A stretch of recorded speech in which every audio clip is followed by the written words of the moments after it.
Aha!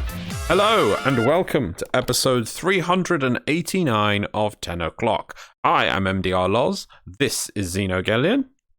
Hello. And we are going to regale you all with our mumblings about Warframe for probably an hour and a half to 2 hours, because that's what we always do every week. So, let's get into it, Xeno, with what we begin every week with, some emblems. Yay! Yay! Emblems. Yay. What we got? So my one, bit of a historic classic, which seems to keep getting upgraded. That seems to, after much checking, that's the third version we have, I think, of this one. If there is 3 guilds out there or clans called Lone Rangers, then fair enough. But there we go. And you've got some sort of wolf, Ouroboros, serpent thing. I don't know. Like, out of all, I found one that I was like, Loz proclaims that he's got the best emblem for episode 400. No. You will just admit defeat. Okay, I probably will just because it's you, not because it's the best emblem. Because it's you. Because it's me, I'll probably just admit defeat. However, right, I came across a really stunning emblem earlier, and I was like, I'll hold on to that for episode 400. I'll probably forget about it, but I'm going to hold on to it for episode 400. I normally forget about them. But then I just happened to come across this one. I'm like, you know what? This is really weird and interesting. I'm going for this one. That is a very weird and interesting. Weird purple snake wolf thing trying to chase its own tail around the world. Well, I approve of yours seem to be for some reason Eurocentric on its choice of the globe. However, it's an Ouroboros that's not actually eating its own tail. It's sort of almost ignoring its own tail because it's already gone past its tail, and it's sort of fluffy but then scaly. It's so weird. I don't know. I don't like yours. It's like a snake tail, but it's got a wolf head on it. I know, but it's also fluffy. That's weird. Like down its neck. The wolf head. Silly. I don't like it. Do wolves have manes? I like mine for the trifecta. Okay. But if you at home would like to select which you think is the best emblem and be in for the chance to win some platinum, please go into the description of this video where you will find the ultimate link. This link will take you to a Google page. On that Google page, you can choose which emblem you think wins and also input your details so that you'll be eligible to win some platinum. I think it's 150 platinum. We do it every 2 weeks. There's 2 weeks. No, 75. 75? Oh, wow. 75. Oh, so only 75? Yeah, 75. 75, okay. 75. Whatever, I don't know, some platinum. I never know these things. But please make sure you put all of your in-game details correctly. This is your in-game alias you must put there. If you get it wrong, we just have to skip over you because it's all an automatic system and you don't win your platinum. We have had it in the past that people have lost out on platinum because they did not put their in-game Warframe alias correctly. Also, make sure you put your platinum of choice because we let people win on PC, Xbox, PlayStation, and also the Switch. Yep, and the Switch people, it's a very limited competition. So if you're Warframing on the Switch, come back, you might get an efficient, quick stream of platinum. You never know. There's also information you can fill out on that form. Please, can you also submit builds for the footage in the background? I was actually trying to do one this week, but I realized I hadn't actually leveled Zaku. So you can see me leveling Zaku in preparation for next week. Someone submitted a build. You do not have to submit a build, but if you want to see your build teaching me and other people how to use different builds in the game, please put them into that link. You don't have to, it's optional, and it will probably appear in a later video. I can't remember what else is on there as well. Oh, also, on the second page of that description, that Google page, you'll find the questions of this week, so you can fill in and feedback to us what you think about the topics we discuss. We'll discuss it later in this episode, but please, link in the description, have a go through that form. It's all feedback for us. It's amazing. Right, let us move on, Xeno, to Dojo Dusting, I think. Dojo Dusting. Let's do some feedback. What's going on, Xeno? The great thing that Loz was just doing there was he was buying me enough time with all his words to purify in Xeno. Basically, I have to spin around in 30 seconds on the spot like a lunatic. Yeah. Anyway, so Dojo Dusting this week. So just more channel based announcement than anything else. The first one is Arbiters is changing. So right now, with the flow of information being like halved from deep and the odd pace that content is coming out for Warframe, it's becoming more slow pace that content is coming out for Warframe. It's becoming harder and harder to create arbiters, right? worse still is that there are so few content creators that are readily available to be on the show or even want to have anything to do with Warframe anymore. Wow. Like a lot of the regulars are just like, yeah, no, I don't play Warframe anymore. I've just flat out, and I think it was a lot of them got burnt by the old partner program going away. Oh, really? So Well, that's sad. yeah, it is sad. But yes, that's getting reduced. You will have seen on the main channel that there are I want to say a quagmire of YouTube shorts that have been coming from me. Hmm? These are going away. You're not doing them anymore? For the time being. Maybe you should make their own channel for them. Well, that is part of it. One part of it is it's hell of a time sink. I lose days to this, just getting them ready and everything. It takes a lot of time and effort to do it. I'd love to be able to streamline the process, but because I have a full-time job and everything, it makes it so hard to. I sacrifice so much time to doing these shorts. But the worst thing is YouTube are stunting their growth massively. So before, people used to make ad revenue, quite a lot of ad revenue from the YouTube Shorts, right? And then all of a sudden, no one was making any ad revenue from none, right? And everyone so apparently people quizzed YouTube like, what's going on here? Oh no, it's working as intended. Are you sure? Because no ad revenue whatsoever. Oh yes, you're right. We'll look into it. Wink. So there is zero benefit to my channel whatsoever for doing these right now. Right. Okay. So going away. Yep. But then And the then the last thing is there's an upcoming Xeno codex. Cool. Look out for that. Not on this channel, but on Xenogalleon's main channel called Xenogalleon. Just search for it, or search for Xeno Codex. Would also probably pop it up. Does that pop it up? Have you tried that?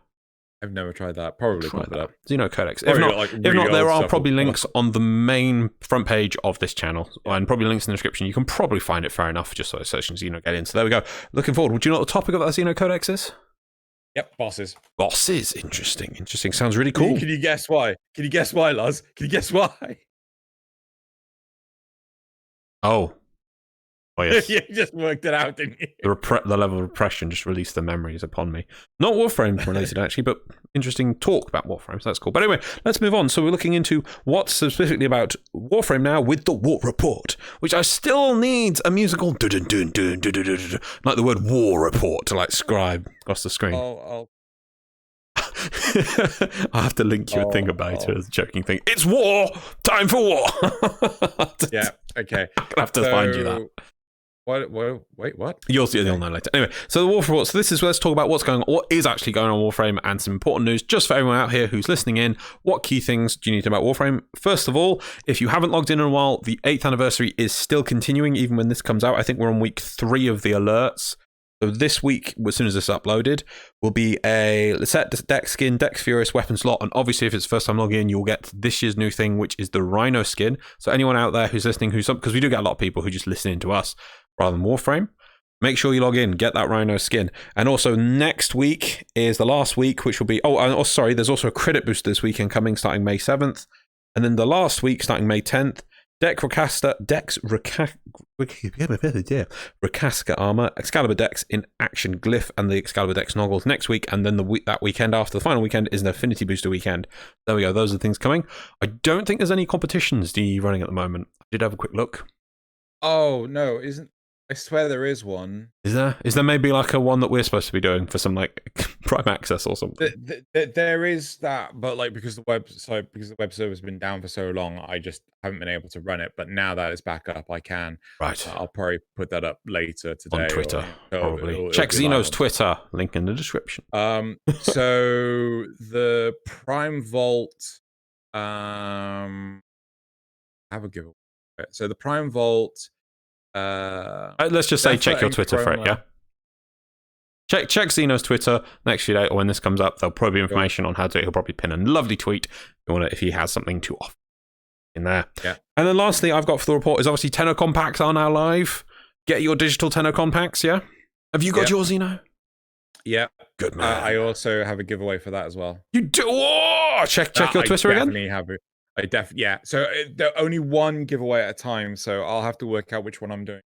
Right. So I'll either do the Prime Vault first or Tenno. Which again, I assume Tenno one. You'll probably put the information, letting people know which is which and which come first on Twitter. Twitter is where to go. Yeah. Check that Twitter. It's all on Twitter. Cool. Yep. We also have the Tenno round 20, part 1. Yep. That came out earlier this week. Nice. And we obviously had the DevStream, which will be going out further detail. Yes, that's why I didn't want to put that in, because obviously that's going to be what we're talking about today. I believe that is everything. I believe Right. So moving on to the topics for this week. Yep. So our first topic for this week is DevStream 154. And our second topic is hypothesis why players receive so much help in Warframe. Okay, so topic number 1. So let's get into DevStream 154. So what happened in there, Xeno? Which way should we do it? Should we do you read the entire thing and we discuss it, or should we do it point by point?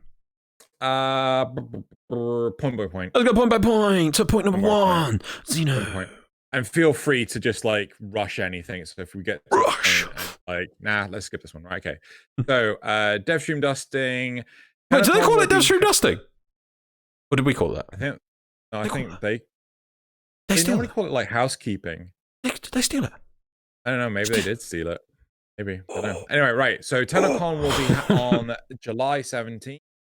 And this year, the merch will include real life floofs, actual plush toys that will be available on the day of TennoCon to purchase. With Core Tempestari launched, there have been a lot of community covers of sleeping in the cold below. Rebecca has linked a forum post that contains the they enjoy. You've put the link in there. Are we going to put the link in our? Oh, no, we don't put. I've not listened to them though. I will probably have a listen to them. I could put a link in the description. So just for everyone's benefit, it will be next to the topics. So because last time people were like, "Hey, where's the link?" And, yeah, it was in there. It's actually in the times. So look at the times. Timestamp area.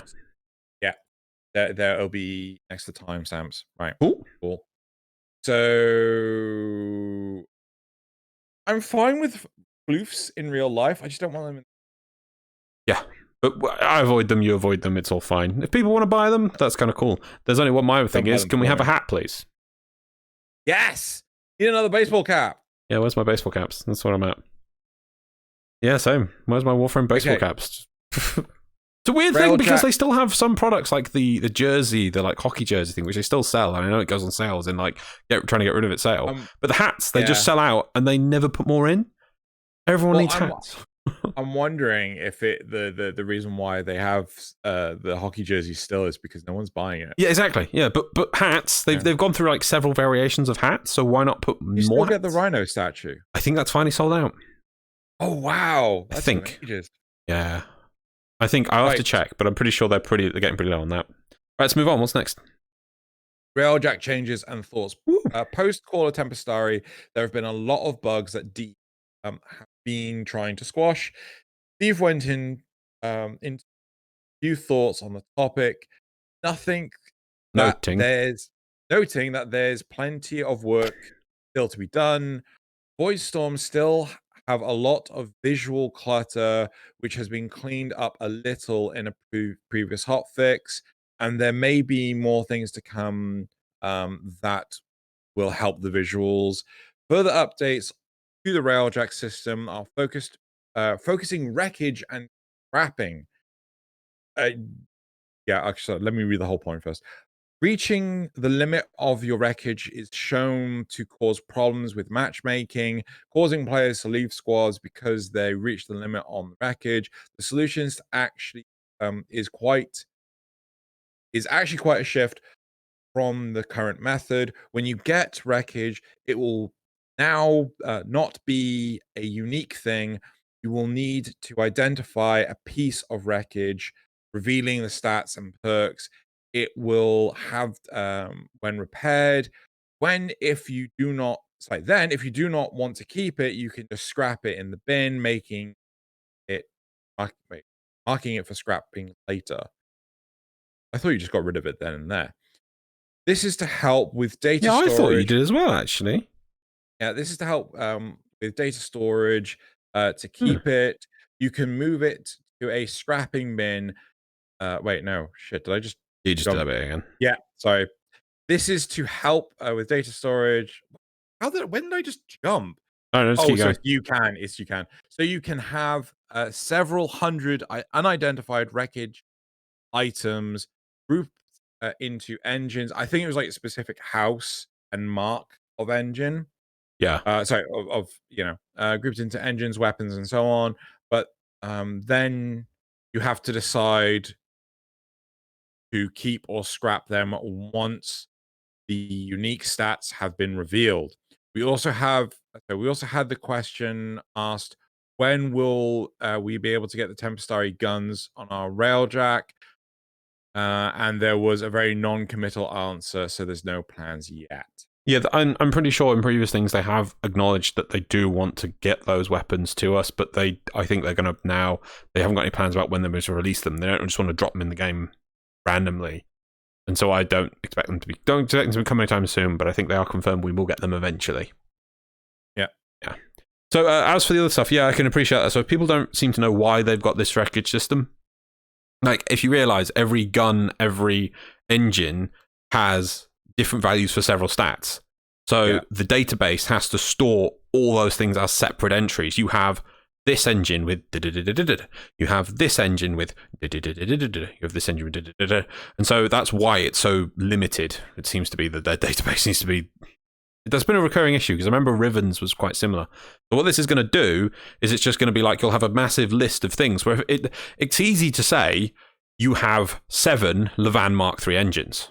That's like, that can be compact. It can go all the way up to as high as it wants, right? But if those 7 engines with all their stats picked has to be separate entries. So what this is doing is bulking them all into magical, invisible Levan engine Mark III, 7 of them, and then you go through each individual one individually. It's gonna. I assume database-wise, that's just massive squish, really. That's how much it will take up.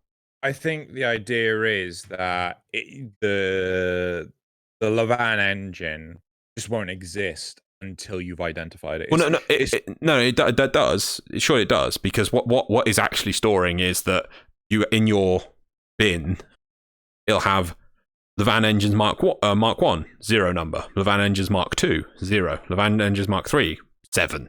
Right? So it does exist as a Levan engine Mark 3, but each of those 7 is just one thing. They're not 7 separate entries or 7 separate values. Yeah. So that's what I mean. So like the stats are like Schrodinger's stats.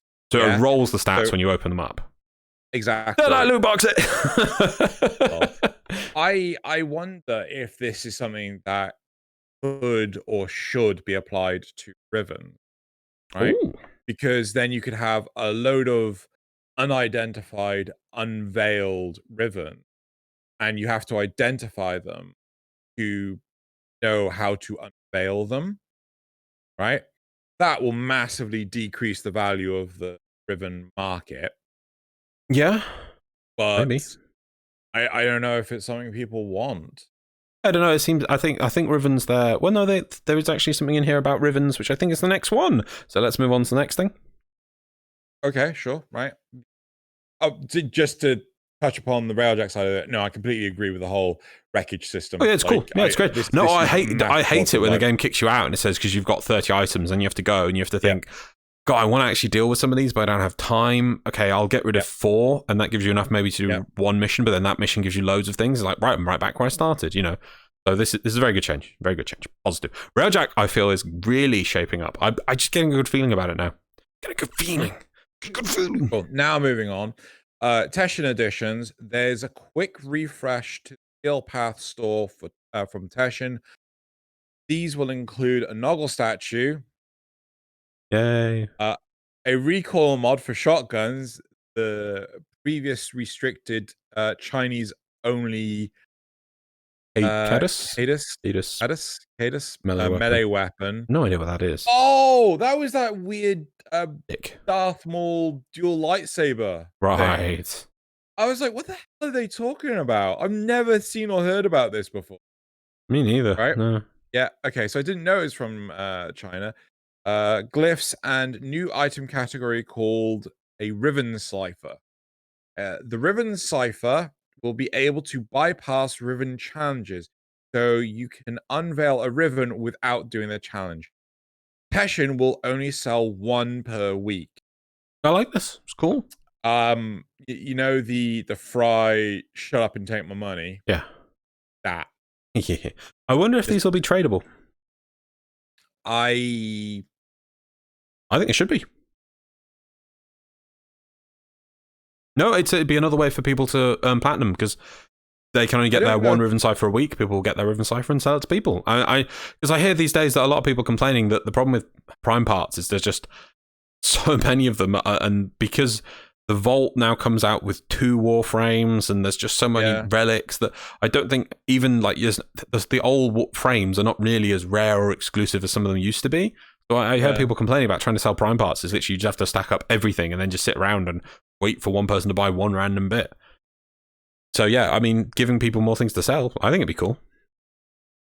And a 1 per week limit, that's cool. Warframe realistically needs a bout of fresh blood when it comes to the old content. You know, if new players came in, they're like, oh wow, there's all these Warframes I could get. Oh, I have more equity than I need. Let's just spend hundreds of dollars on buying platinum, and then I could just buy all this old stuff that I probably never use. Yeah, but there's other ways of doing that though. They could come up with ways where you sacrifice Prime Warframes, not Excalibur Prime, for special Prime cosmetics. They could also make it that so those people have loads of relics. If you made a relic furnace, I think like we suggested to turn them into void traces, you then people will then chew through their relic collections. So relics become rarer again. Really well. There are taps they can turn on to change this, but maybe they haven't think about it. Yep. Maybe there are other thoughts I haven't. Maybe they have, and there's other implementations I haven't thought. It could be the way around. Right. Anyway, let's move on. Okay. Riven Cipher looks cool. Huh?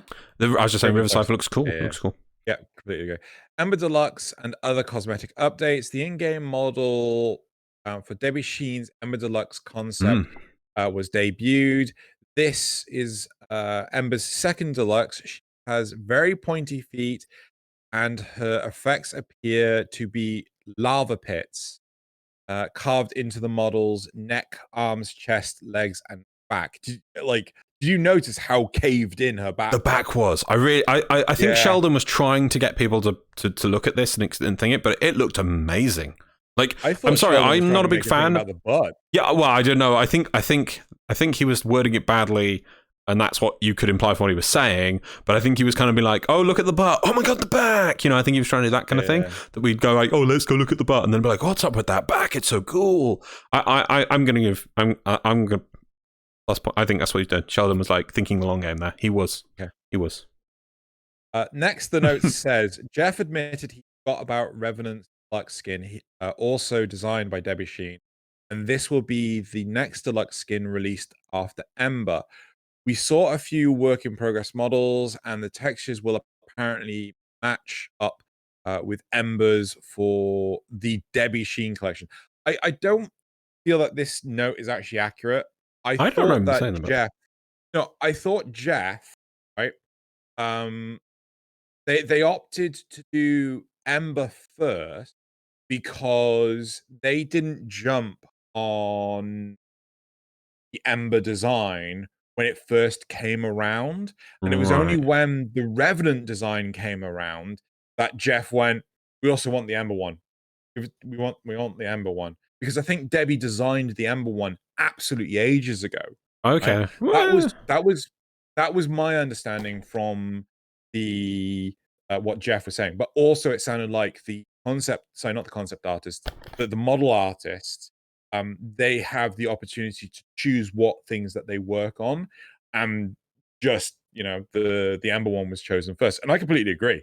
I think everyone prefers this Ember over the last deluxe. Oh yeah, no, I do you know, I'm tempted. I might even buy the old deluxe just to get it out of the market for me because of how much I like the new one. I really like the look of this new one. That back though, the caved in thing of it, it just that brings this so good. I kind of wish though that the lava section on the thighs and maybe on the arms and things, they were kind of oozing. Yes, lava. That'd be kind of cool. Who knows? Who knows? Maybe it's not finished. Maybe we'll have to wait and see. You never know. Maybe there'll be a cool ephemera that will give you that kind of effect. Yep. Out of nowhere, an alt helmet has appeared for Harrow. Yes. Apparently designed by a newer hire team, which will be coming to the Nightwave store when it's released.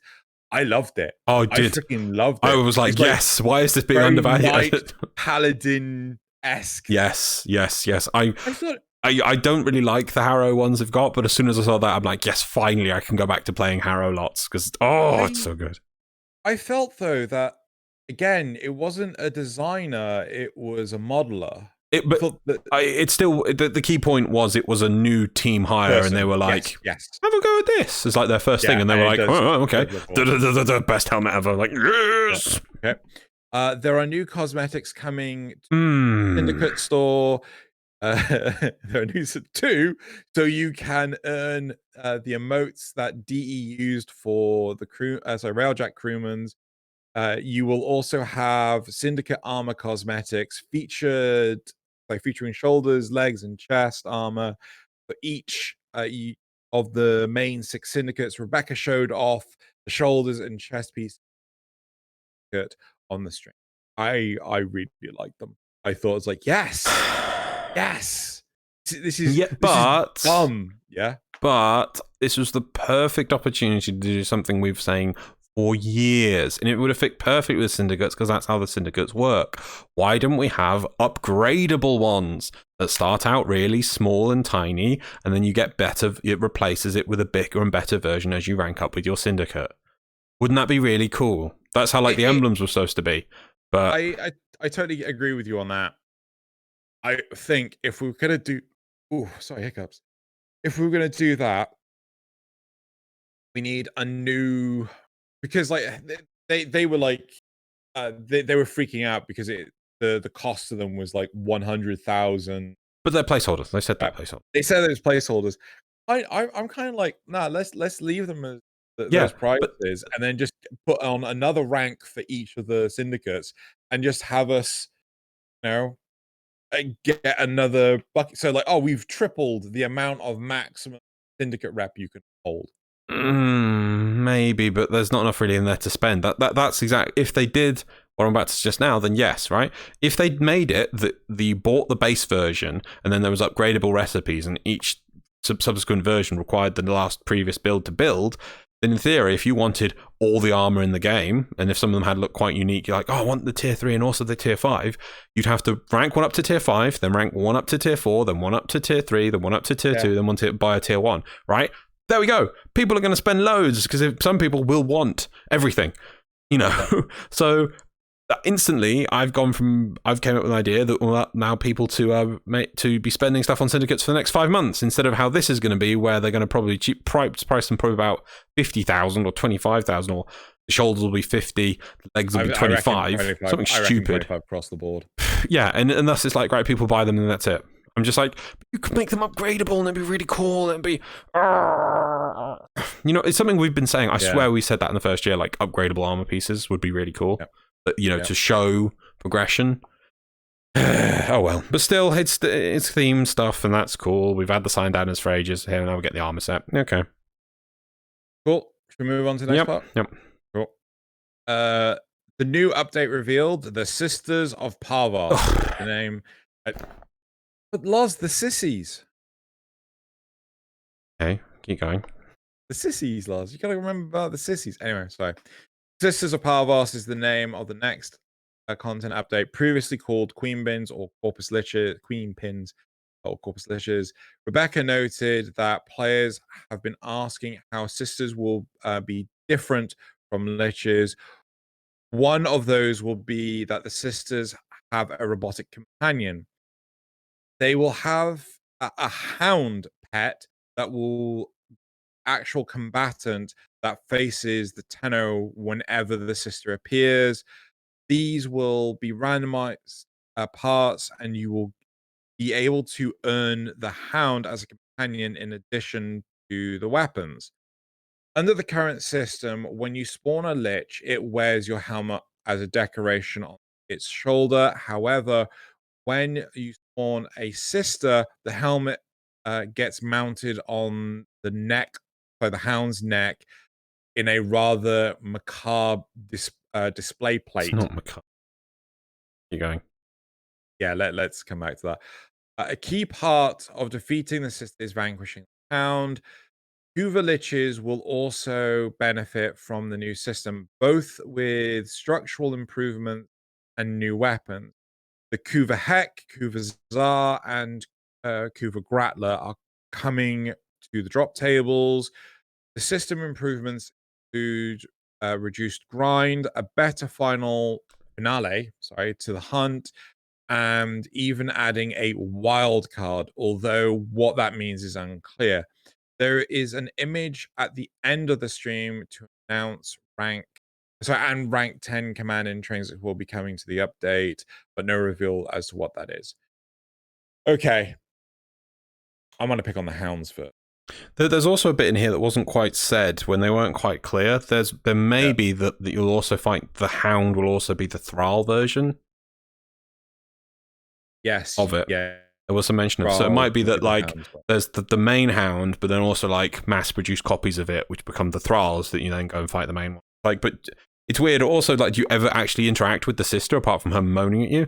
I don't know. Wait and see on this one mainly. The hounds look cool. I do hope I don't have to have that stupid plagued head on it when it's actually my Thrall. I mean, maybe that's how you'll differentiate the Thrall ones from the main one. The main have the plate with your helmet on, whereas the other ones won't. I don't know. Who knows? We're still waiting to see. They look cool though. I really like the look of those pets. I'm not interested at all in the Demos pets. Sadly, these ones I'm more interested in. Like the mowers also. I really wanted a pet mower for ages. I hate the ones we got from Fortuna. These ones actually look interesting, and I'm hoping. Oh, I can't cross my fingers because I can't do that with them. Yeah. Sanuka skin. Oh. Come on. Come on, you know it'll be good. Yeah, I know it'll be good. First off, I hate the plate. The plate looks weird, yeah. The plate. No, it doesn't look weird. It looks stupid. I know. Right?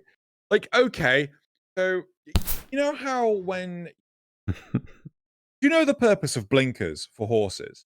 It's to restrict their view so that they focus on just literally in front of them and don't get distracted by everything around them. They don't get startled about what's around them. Yeah.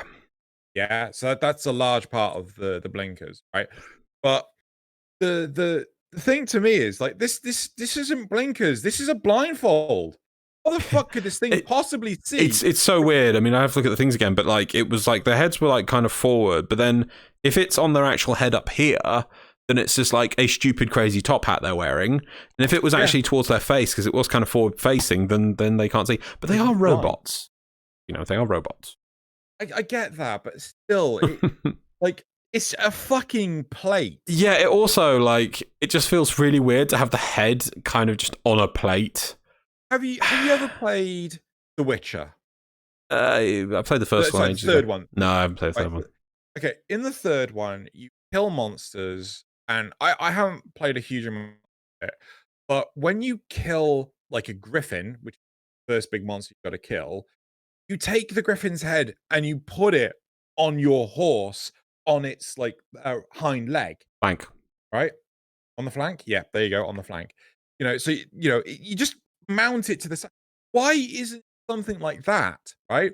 Why does it have to have the head of the player at all? Why isn't the head of the player on the sister, on the sissy, right? Or the shoulder of the dog. That would look cool. Yeah, on the shoulder of the dog, or both shoulders. The butt of the dog. But yeah, it's just it just feels it looks so dumb. Like it's It feels like that they were like, oh, we have to do this thing, and they were like, okay, so I've got this helmet, got to attach it to this dog, and I'll just put it there. It's like, job done. To me, like I just envision this, like you have a corgi. This is what's going through my mind. You have a corgi. Put a serving tray on its head and you strap it to the head of the corgi. Yeah. And then whenever the corgi looks in any wrong direction, the stuff just falls off. It looks I'd love to see some. I'd love to see somebody get their pets. The head just falls no, off. no, just get people get their pets at home and be like, right, I'm going to try and recreate this DE, and they just get like a giant like serving plate and just tape it to their dog's heads, and then put a mannequin head on top. It's like it's so weird. It does. It's yeah. As long as it's limited, I think, just to the main anti-pet and the anti-mass. What these things are called in 40k, I think, cyber mastiffs is what they're called. Really? Yeah. There's that new Necromanda game coming out, 40k Necromanda, first one shooter. You get a cyber mastiff, is how they're called. Yeah. So I was like waiting for them to come up with that in the Warframe video themselves. I'm like, but they call it something weird like Cyber Hound or something. Call it Hound. Yeah. But if it's to the main one that you kill, and when you get it, it's your own thing, it loses the whole metal plate on its head, then that's fine. Apart from that, yeah. Moving on, though. Maybe if the plate was smaller or something. No. Just yeah. And it's anyway, right on the shoulder. So new additions to the Kuvaliches, great. Sisters of Parvos sounds weird. There's no easy way to say that apart from yeah, I'm gonna wait. I want to see the full reveal on that because they like made a big thing of it in the song. Now ties into it, and then the end of the quest with the whole sister. So, God, that has to be explained. Like they're not actually a sister, and why? So moving on. Right. Okay. Next, new Warframe, Ureli. I'm so glad. Yareli. Pronounced Yarel-E. Ureli. Editor's note, pronounced Yarel-E. Rally. Whatever. Raleigh, sorry. This is one more in Rebecca's ongoing quest over Warframe for every letter of the alphabet. The only letters are D, J, U, and U. Awesome. I didn't know. That's brilliant. Q's going to be Quasar. You just know Q. Quasar! Oh, wow. Right. Quasar. Right. Anyway, this new Warframe will come with the Sisters of Parvos update. The visuals come from a community artist, which Rebecca showed off at the beginning of the reveal. The apparent theme is water-based. Pablo recorded a video to hype up the new frame, claiming that the new frame is not Hydroid's daughter, and she's not designed. Sorry, and she's designed to be a little bit more kawaii. I need to go find a vomit bucket. He even put an anime filter over his face when he said that. But he said. Are you all right there, Loz? You might ask how I vomited without a mouth. I'm not going to explain this. Take the head off. I was going to say vomit out the neck. You know that the Warframe heads are now plug and play. Exactly. Hound plates. Yep. Just come straight off. Pop. All joint. It just sorry. I don't mean to. Yeah, it just annoys me because it was more than what it said here. It was like it said it's not Hydroid's daughter, but if you want to think like that, that is fine, or like that canon's fine. I'm like, if you want that. Do you know? I found my video the other day. Well, I found it's on my channel. The thing about the grimdark, right? I'm thinking I'm gonna have to do something new on that because I'm like this is part of the problem, right? I swear. In the past, see, this is like why am I complaining about a frame reveal? But it's like it was the way it was presented. It's like in the past, I'm sorry, DE were when they're on the ropes, they dug deep and they found a dark, grim core of beautifulness. that blossomed into what was going to be called Lotus and then became Warframe, and it had that atmosphere dripping from. Do you remember when we watched episode 1 and we saw all the darkness, like just the corporate ships, and it's like every corner was just what did it contain? Every container felt detailed and there's like and this is not Hydroid's daughter, but you can think like that, and it is Kawaii frame. It's like it's a Warframe. So I closing the name.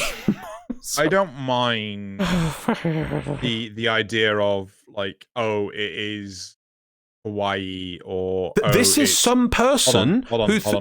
Let me finish. Now I'll explode. Yeah, because this might be something entirely different to what you're thinking. Anyway, I don't mind if it is officially Hydroid's daughter or not. Right.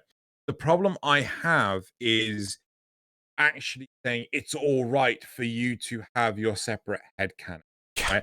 That's the problem I have.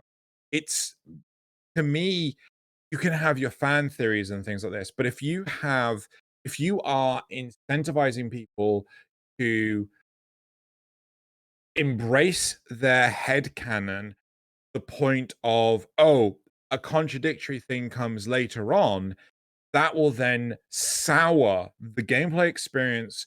Yeah. Then they will not, they'll feel resentment to Warframe and not want to play anymore. Yeah. No, in fact, like actually, if you did right, so Warframes are people who are experimented on and have infested technocyteness running through them, right? Yeah. If this actually was his daughter or the Frame's daughter, or even alluded to, that's more grim and dark. I would have liked that better if they were both captured and this was his daughter who was like even younger, and like actually like the technocyte aged her as well. So she's kind of younger. When she was transformed, she was younger mentally than her body was then forced to develop or grow or something. You know, that's evil and dark and cool. It's like, but if you want to feel like it is, that is fine. Like, no, no, go for the. Yeah, so like Kawaii frame. I don't want to. I don't think what Pablo said. This is me trying to keep it realistically. No, I don't think what Pablo said was should be judged too harshly, right? Because again, this like. What I said just now had a lot of deep thought behind it. I didn't just like come off the construction line thinking, you should never have your own headcanon. Like, No. See, but we never complain about. Let's say we even have the community shoutouts where people will put Rhino in a pink dress. We don't complain about that because that's the community artwork, community side of things. That's fine. But it's when that basically this kind of thing is Pablo almost bridging that into the reality of the game. Instead of being, he should be on the game side of things and say that's cool, but never bridge that gap. But he's almost standing in between those two concepts now and almost bridging them, like holding up the bridge. And that's what he should be. He should be on one side. It's fine. It's like I'm not really a big fan that they put Clem in the game. It's been a good thing, I know, and I accept it. But I think I actually liked it more of as a community concept. But when they come away from the dark place that they originally made Warframe, and they enjoy the community so much that they all decide to stand in the middle and raise things in between, it's when it's like you diminish the soul of what Warframe was just to engross the community. And it's like I say it's worse than that, because you diminish the value of what's already been established of the IP. Because no, of what's existing in the game. The existing concepts. The stuff about the second dream, the stuff about the war within, that all of a sudden is a different level of, to follow what Loz is saying, grimdark. To look, kawaii and kawaii. That's oh, it's so cute. You just said you're cute, right? Anyway. Ignoring that. Hate it so much. And also, I say grimdark, but that's not even true. I'm starting to feel that because I'm spending a lot of time now looking to the 40k one. The 40k one is so much more grimdark. The Warframe originally was having its own style of that, of sci-fi grimdark that was different. It was making its own thing. Whereas again, it's just lean. I mean, I don't complain too much about like Dog Days because I know it's just a one-off event, or Easter. It's when those things become permanent and. let's talk about the impact of Souls games then, right? So FromSoft stuff, they're all grimdark, right? You can't not tell me they aren't grimdark. Even Sekiro, which has got like very bright colors and stuff, is pretty damn grimdark if you know what the plot is. But can you just imagine that at some point in time, you have some cheerleader just going on in the background, like a literal 90s style cheerleader, not wearing a great deal, you know, pom-poms, high kicks, the whole thing. Like, it's just so out of place. Now, right? that's not to say that the Souls games don't have their own interesting in-game humor with like Praise the Sun and things, but they kind of fit within the narrative. They're within it. But it's as if you got like Tingle from the Zelda games and just dropped him in Dark Souls and went, "That's fine, that's fine now," because everyone was joking about that, and that's fine now. Well, anyway, yeah. So, calm. Do we? Actually, I wonder if this is a huge ploy by DE to get more Warframe-based characters in Smash. If they actually raise the the bar, and then it's eligible to be in Smash. It's kid friendly. I mean, how Bayonet in? Yeah. Right. Well, when's 2KB gonna be in that? What? No, let's move on. Move on. Okay, so both he and Rebecca said that more info such as Idle's abilities are shown next DevStream. You can put an anime filter over his face when he said that, but he said nothing about her substance. Both he and Rebecca said that there are more info such as Idle's abilities will be shown next DevStream with Pablo at the helm. The kitchen be interesting. Yes.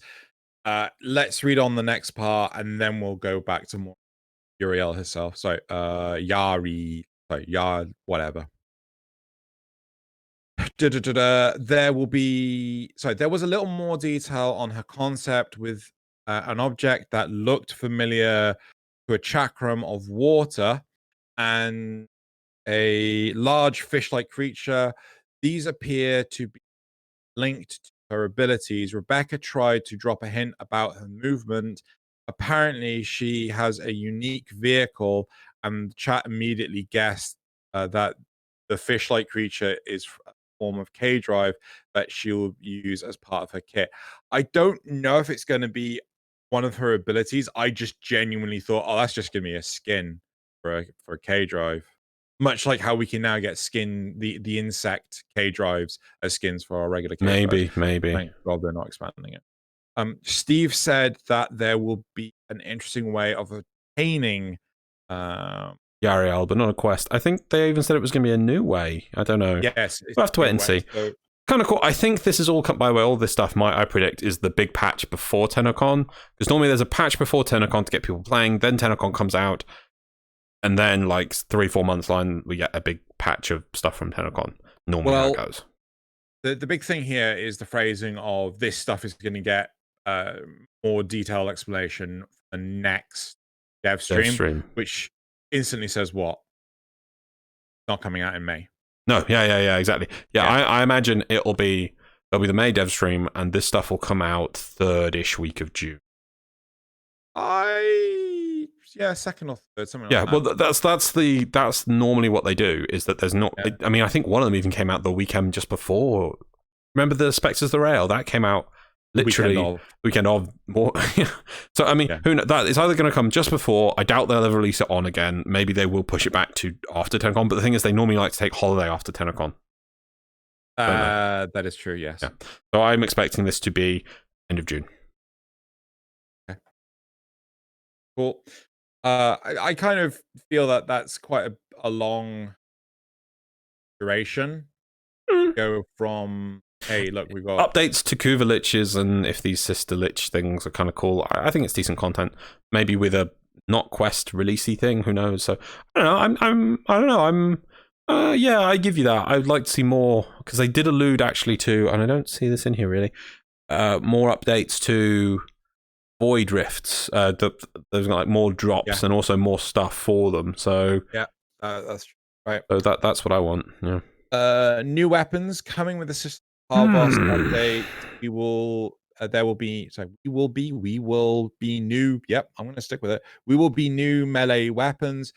These are not all related to the system.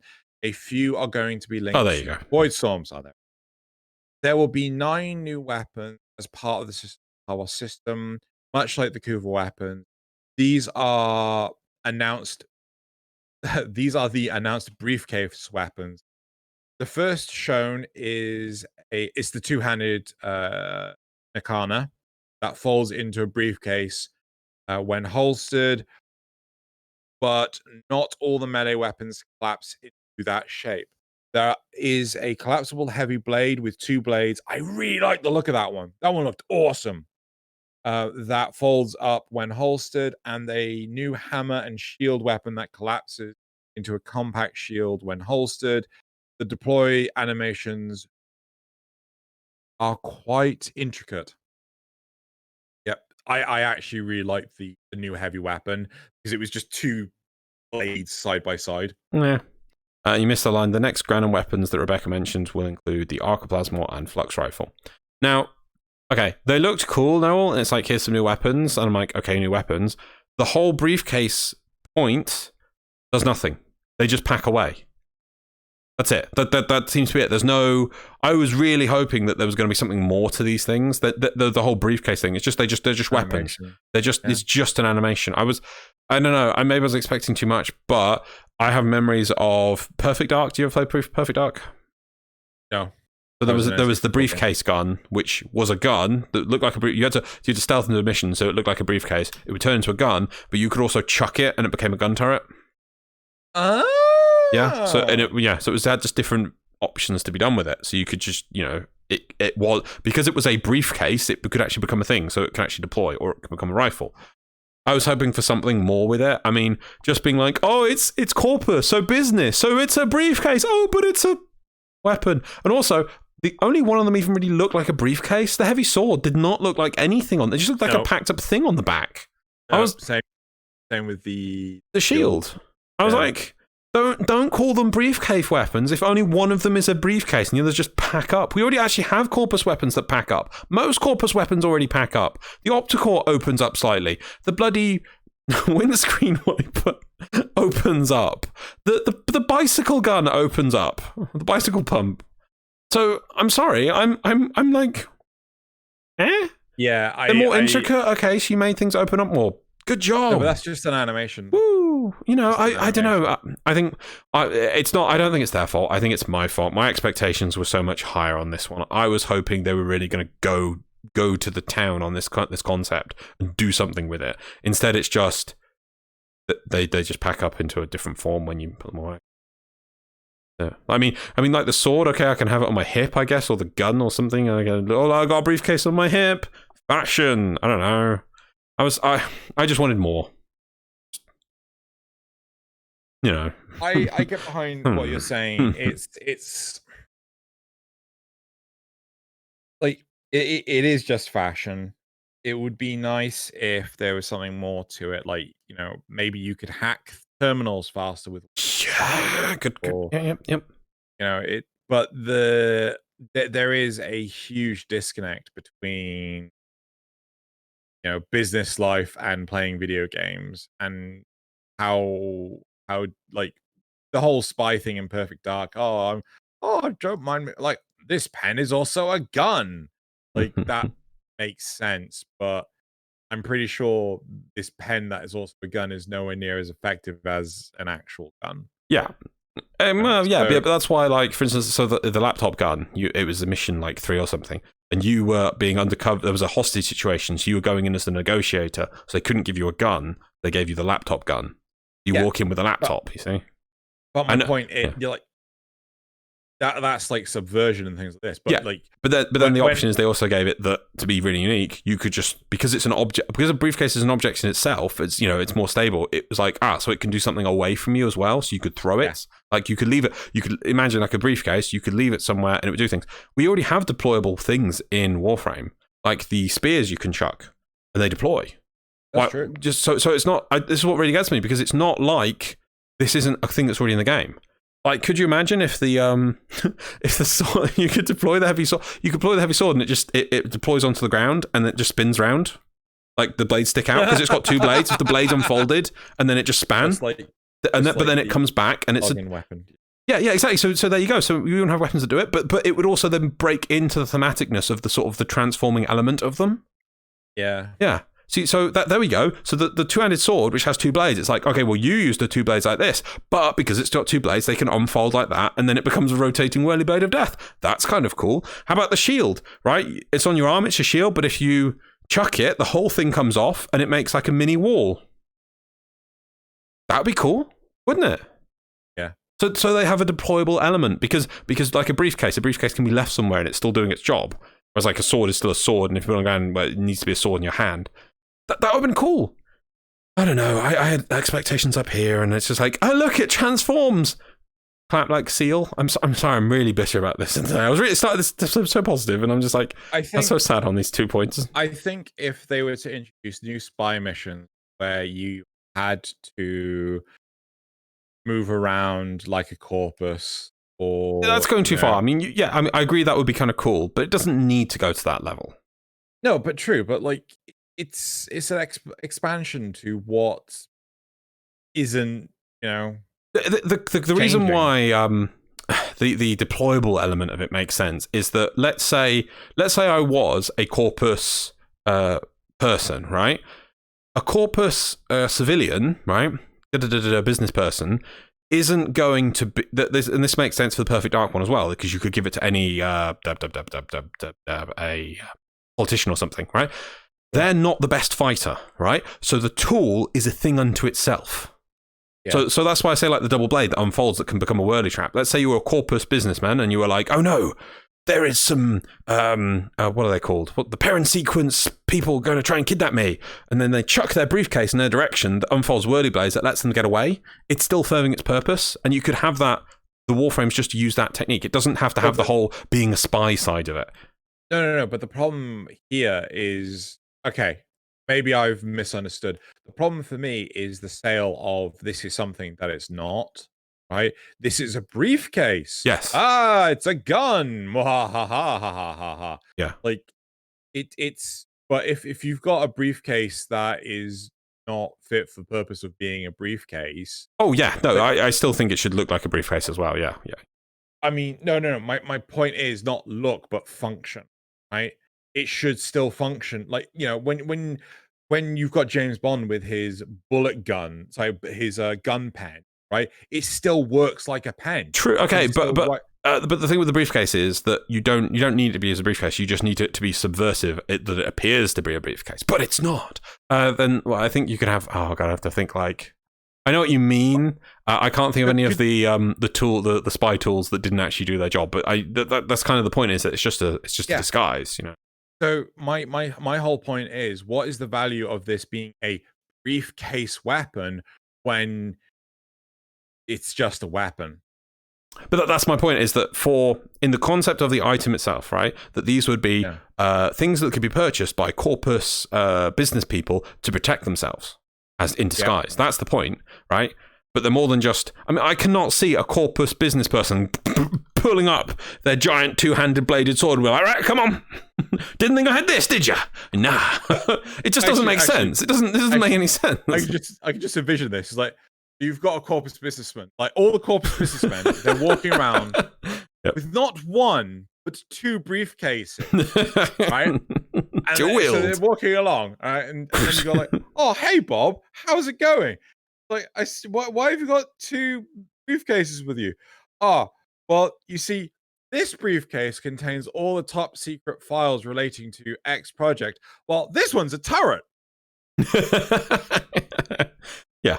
Like, So if I took that one off of you, you've got nothing to defend yourself with. That is correct, Bob. But which one is it? Get my point, though. Yeah. I do see where you're coming from. I do like the idea of having more deployable based stuff, more expansive in function, and oh look, it's a fashion statement. But because that's why why would but that's the logic. Follow through. Why would a corpus person have a secret weapon? Yeah. And would it be so that they can go, look at my double-bladed sword? Could you seriously see a business person pulling out, I've got two blades? Or could you see them throwing down an item and then running away, and the item being a, if you threw the double blade thing down a corridor, it would block the whole corridor, that kind of thing. So this was something big in Cyberpunk, right? Yeah. You'd have to go do missions in Cyberpunk where you couldn't go beyond a checkpoint. Right. Like, there's a bouncer there, and he had to pat you down for all your weapons. Yeah. Right? You had to so there were lockers before the pat down that you could dump all your weapons in. That's cool. But he couldn't detect that I actually had mantis blades in my arms. Ah, right. Yeah. So I still had weapons on me, but he just couldn't find them. Yeah. And that's a similar situation here. It's like, you're trying to be all stealthy and shit, but in reality, it's just a gimmick. And I think that's the biggest hang up we have right now. Yes. Also, yes. Can I just say we have like the Kuva weapons, and now we have the Granum weapons. The Granum Archiplasmor of some sister. Like, how long are the names getting now? Yeah, that's true. Anyway. But by the way, I think the point, just to finish off the point on why this disconnect happens, is that when it's normally animation stuff, because that's the same thing for Melee, the original Melee 2.0. It's like, they're just like, hey, wouldn't it be cool if you just like got out your weapon and you held that? Wouldn't that just look cool? So they're like, oh, wouldn't it be cool if a briefcase became a gun? That's a cool concept. And so they get excited about the concept. And it's people like me, it's my own fault. They then go, oh, that'll do something. And they're like, no, we just thought it was a cool idea. We didn't put any thought into it doing anything. We just thought that was like cool. Well, this was the same problem with Melee 2.0, wasn't it? That's what I mean. Like, yeah, it was just animation. They were just like, we just thought this looked cool, and everyone's like, oh, but then it's gonna do things, and they were like, what? No, we were just gonna have you hold a sword. Cool. And like, no, we need to do all these crazy things. Let's move on. Can we move on? Yeah, sorry. Cool, right. Very quick Q&A session. Will frames that have a dedicated quest never be given a Laverian entry? Steve said, never say never. The two parts of the lore are not mutually exclusive. Given the writing effort that goes into the Laverian, however, Steve wants to focus that effort into producing more quest-style content because he feels that that's the right way to go forward. Even so, the Laverian won't vanish. More will come, just not at the expense of quest. I agree with this, but I would be super happy if we could get, next Warframe we're getting is Yareli. Sorry. Yep. The next Warframe we're getting is Yareli. Could we not get like a Laverian for a Warframe that hasn't had one? Could we get one for Necros? Could we get one for Mag? Yeah. Wait, does Mag have one? I can't remember. But anyway, or Vault, so the whole low kill. Yeah, could we get some Laverians at the same time as Quest for Warframes that have already come and gone? Like, if it's a case of, oh yeah, there's not going to be a Laverian for, there's not going to be a quest for Yareli. Could we get a Laverian for Yareli? That's the sort of thing that I mean. Yeah. Right? At least give us something. Yeah. But yeah, never say never. Cool. Next one. Over time, the amount of quests that support co-op has dwindled, and recently there have been none. Will there be more co-op quests in? Generally, they have moved away from co-op quests because it highly complicates complexity of the quest's design. Yeah, what's wrong with that? Steve increases the complexity. Don't say complicates the complexity. No, it can complicate the complexity. Bad grammar. It's not great, but because it doesn't. Just saying increases the complexity. No, it doesn't. It doesn't increase the complexity. It makes problems with the complexity. So it increases the complexity. No, because the complexity is a set thing for the quest, but then the implementation of that complexity doesn't change, but it becomes complicated. It's bad. It's not great, but it does work, Right. It complicates the integration. Yes. Implementation. Yes. Fine. There you go. That's what I was Xeno even trying to say. That's what I was trying to say. Yeah, I think your brain was going to that, wasn't it? It was like, that doesn't work. Where's the word integrates or something? Anyway, right. Yeah, it highly complicates the implementation of the quest design. Yes. Steve wants the main quest in Warframe to be focused on personal experiences. However, he does feel that he's missing something, and maybe there will be a side quests that feature more co-op aspects later. But for the most part, co-op really, really complicates the process of making quests in the first place. So it has to be largely removed. I'm tempted from DevStream onwards. No, well, yes and no. I'm tempted DevStream onwards to bring back my point that I made him, that did actually go on there years ago, saying all the quests so far have literally focused on a solo Tenno and don't even indicate that other Tenno exist. No. All the cinematic quests. All cinematic, yeah. Because the Limbo quests you can do co-op. No. But he's saying they don't want to do co-op quests because they want to tailor the experience better and make it causes problems, right? But then that's fine them doing that. But then when they do that, they don't put any element into these personalized stories that indicate that other Tenno even exist. Yeah, and I'm tempted because of that. I'm gonna start respamming that question and say, I asked this here and you still haven't done it. Are you going to make sure you do it in the future? Because yeah, that's what's nagging doubt, is that if you don't put other Tenno in, you can at least put their ships in the background or something. Could you wait until the new war? No, because I want the new war to be right instead of the new war being as if you're the only one fighting a whole bloody war now.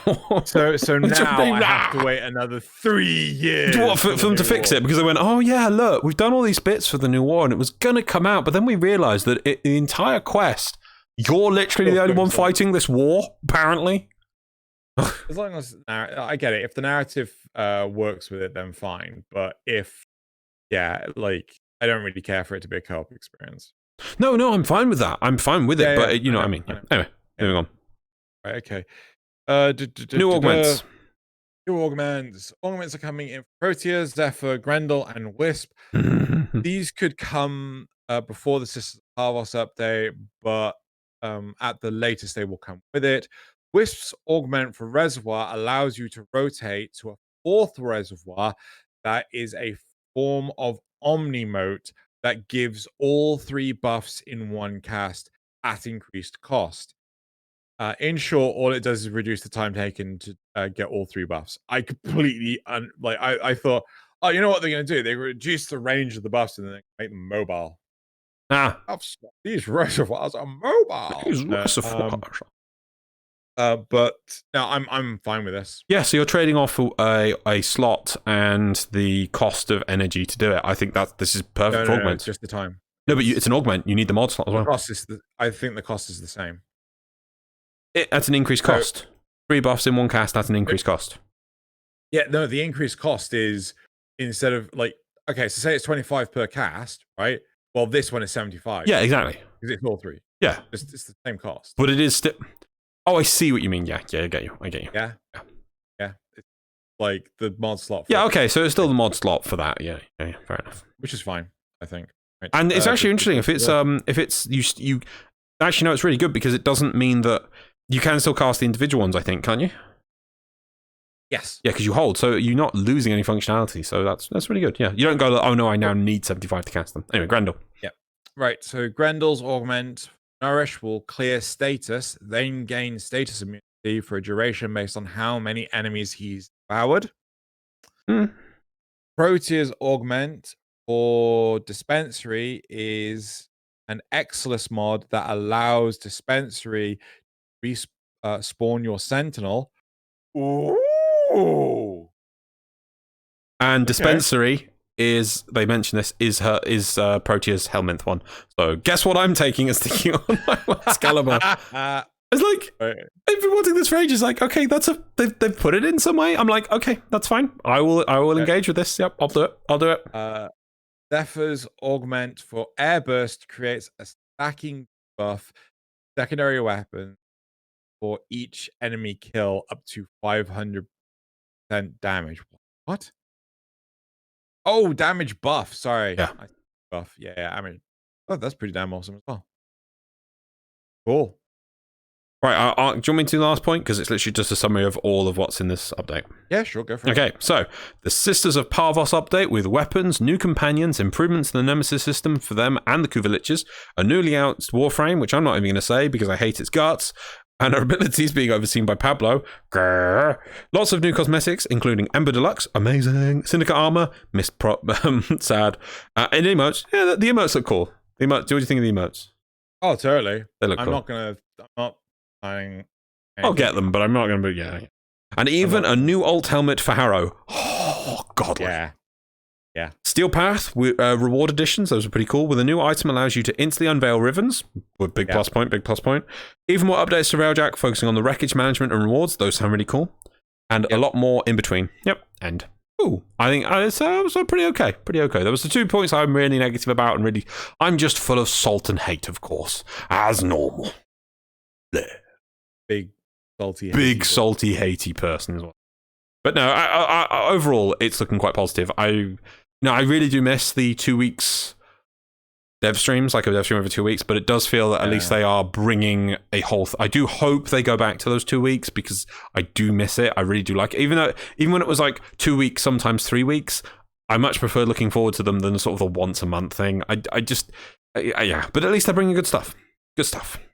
Yeah, it kind of feels that maybe let's say 1 week. So once a month, there's a main content one, and then the other one is like just talking and it's just random shit that's been happening around the studio. Yeah, maybe if someone has a really interesting concept, they can bring it forward, and then they can do all the things like the sound panel, the stats panel, the Well, you know how Steve does his random Steve streams just before big update. Yeah. No, he still does them. He did the one for Quarter Tempestari. Oh, did he? I'm pretty sure he still does them. No, not his Sunday streams. Oh, okay. Right? Yeah, he does like a live stream just for on patch day kind of thing. All right. Like, I like it if someone just basically goes, come walking around with a camera, like maybe Rebecca or Megan, and it's just like, oh, Kaz, what are you working on right now? And like, it all has to be like approved. Yes, I can talk about this. No, I can't talk about it. But it'd just be nice if there was just like, here's a quick thing that I'm doing, so on and so forth, just to show the progress is being made. Because I think that's what's hurting my motivation at the moment, is the fact that because it's only once a month, I can't keep that level of enthusiasm up. Yeah. I think that's for a lot of people. If they, I suppose if they committed to smaller patches as well and made sure that in 2 weeks there'd be a patch, then 2 weeks of dev stream, even if that patch was just like, you remember the old weapons they used to do? It used to be Tenno reinforcements. At least it was something, and then maybe there'd be a new enemy to fight, or new something, or mini event, or something, or new. God, what did they used to call those weekend things? Tactical alerts. That, but they don't see they want to commit to the bigger updates now. So yeah, I think as long as it feels. Yeah, as long as it feels like they are as motivated as we want them to be, then we're fine. But the problem with them once a month, I personally feel demotivated. Same. Go. Cool. Right, so we're moving on. Topic 2. Scroll down and find it. So topic title is Hypothesis Why New Players Receive So Much Help in Warframe. Okay, so the original post says, because Warframe has an inconsistent main quest line, there's no real side quests. Helping new players feels like an open-ended side quest. It feels like a mini adventure, and you are not protagonist. You are the guide. An unusual experience that we don't often encounter in games. No two encounters are the same. You get to use all those extra mods just sitting in, etc. Is there more to this? No. Not really. I loaded it. I reload it. They say at the end, what makes helping new players fun for you? Got any stories?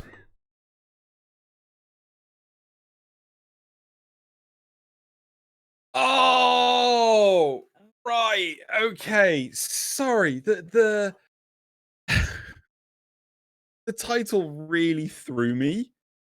Right, I thought this is like a hypothesis on why players receive so much help in Warframe. It's like as if Warframe is helping the new players. Oh no, no, Yeah? it's other people. Yeah, it's players helping players. Yeah. Right. Okay. Right. Because Warframe has an main quest line. This Warframe doesn't really have a consistent main quest line or one definitive endgame content. Nothing really feels like a side quest. You have goals and ways to achieve those goals. Helping new players, however, feels like an open-ended side quest. No two encounters the same. You get to use all those extra mods just sitting in your inventory, etc. It feels like a mini adventure, and you are not the protagonist. You are the guide, an unusual experience that we don't often encounter in games. What makes helping new players fun for you? Got any stories? Very interesting topic. Yes and no. Well, you go. Well, it's more about a matter of perception, right? Because when we first started playing Warframe all those years ago, we used to help a lot of people on how to play the game. Like I remember, like Loz's first in the mountain. So Loz would spend first few minutes of come person X. Come person, play Warframe with me. Please enjoy my hobby. No. That wasn't it. The first thing you would always teach people how to wall run. Yeah. Slide. Always like the very first thing is the game. Or we had bullet jump, double jump and things. Yeah, this is before we had all of that. So we just be able to wall run and slide vertically or horizontally. Like, there was no what? Slide.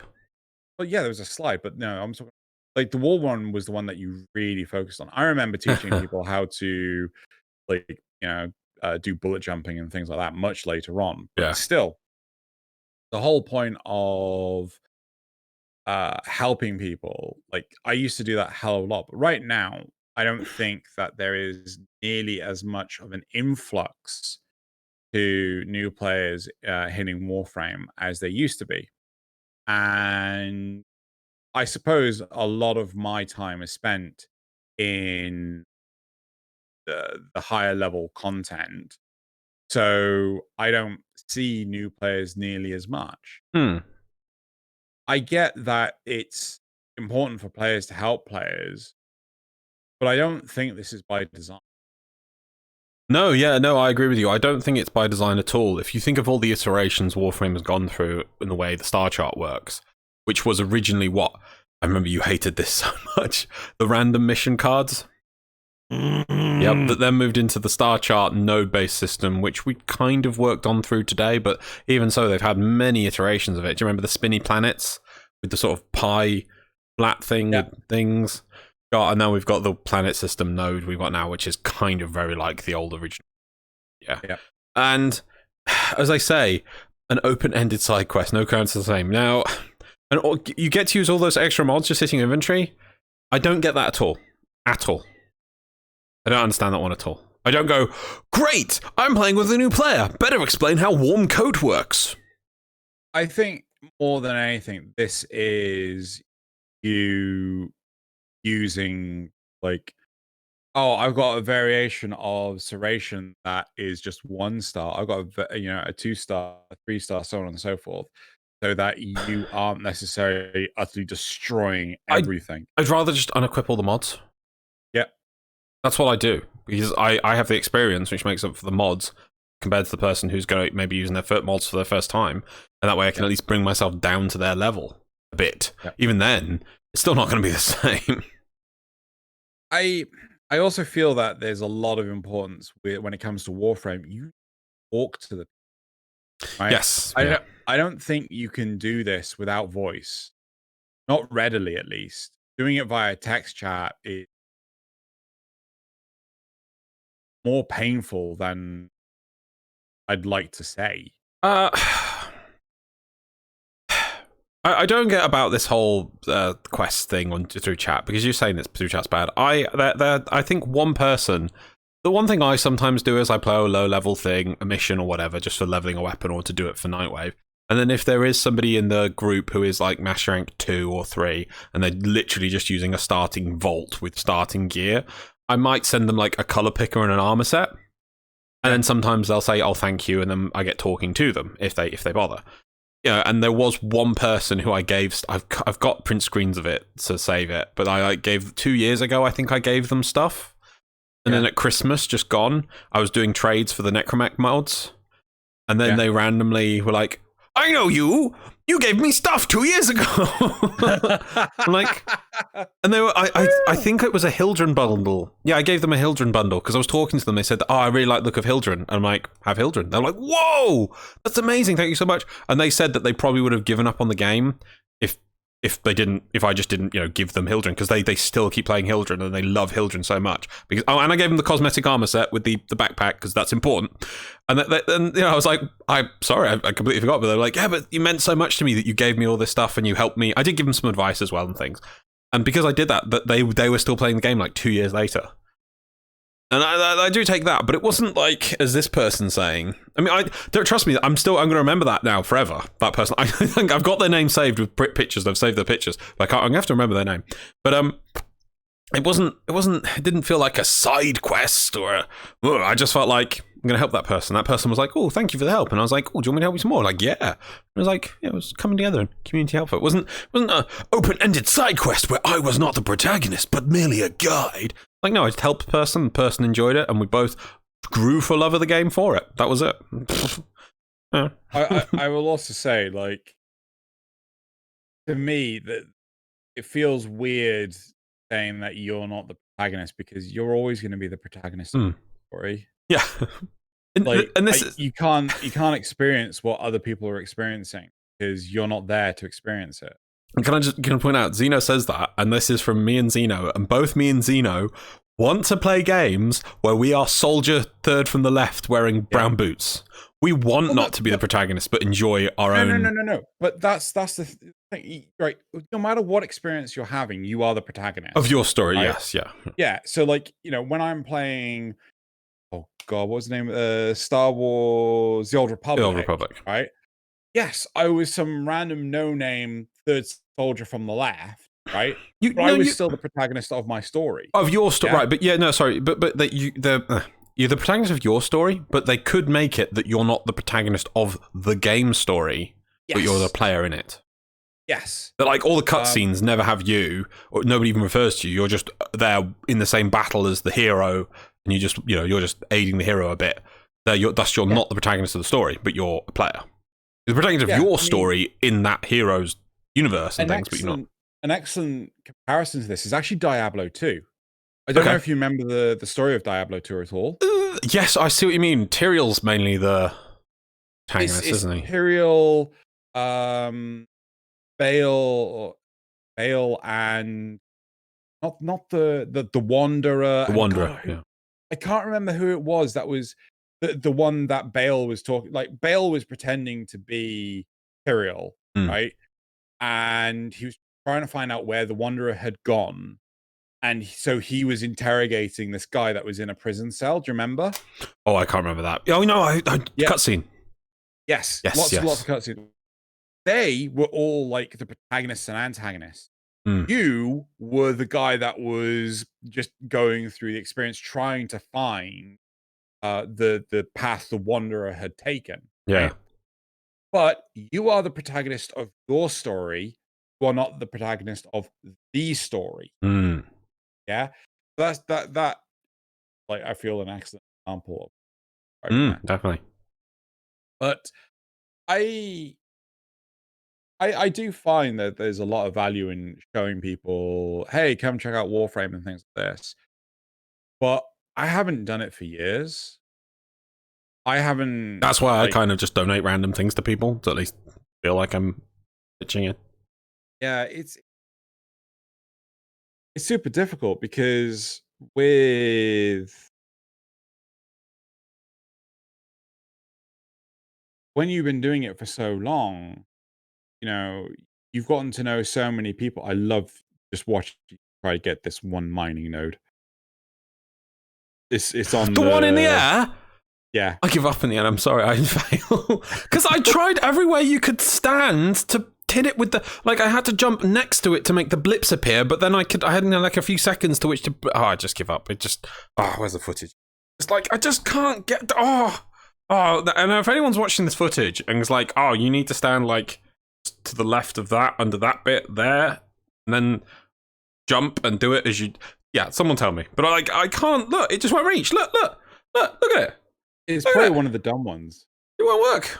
I could activate it sometimes. I think at the start I do very well, and then I couldn't remember where I stood. Like, is it here? Like, I get a little bit of it, but I can't. Yeah, I think I get like 2 bits of it, or almost, or it's like an angle, and I'm like, get a third. No, the fail. I feel like there's a lot to say here, but it's very much a case of. I wish I could do this. I wish I could. It's not hard, right? What you want to do, this is probably why you don't do it. Just go play on like one of the first 4 planets. If there's a Mastery Rank 2 player in there, see if they'll join you for your next mission or invite them to the next mission. Ask them, hey, how you finding Warframe? Or, do you like any Warframes? Maybe donate them a Warframe. Give them a Warframe. I know I don't care about Platinum really, so. The one thing I would really love is for games to allow verbal communication through proper third-party services like Discord, right? Or at least connections through it. That you mean there'd be a button in game that would link to Discord, and then you could send. It would then know this is you in Warframe, and this is the other player in Warframe, and you send them a message, and then it links down to both of your Discords and pairs them from your pairing of the Warframe account. Is that what you mean? Effectively, yes.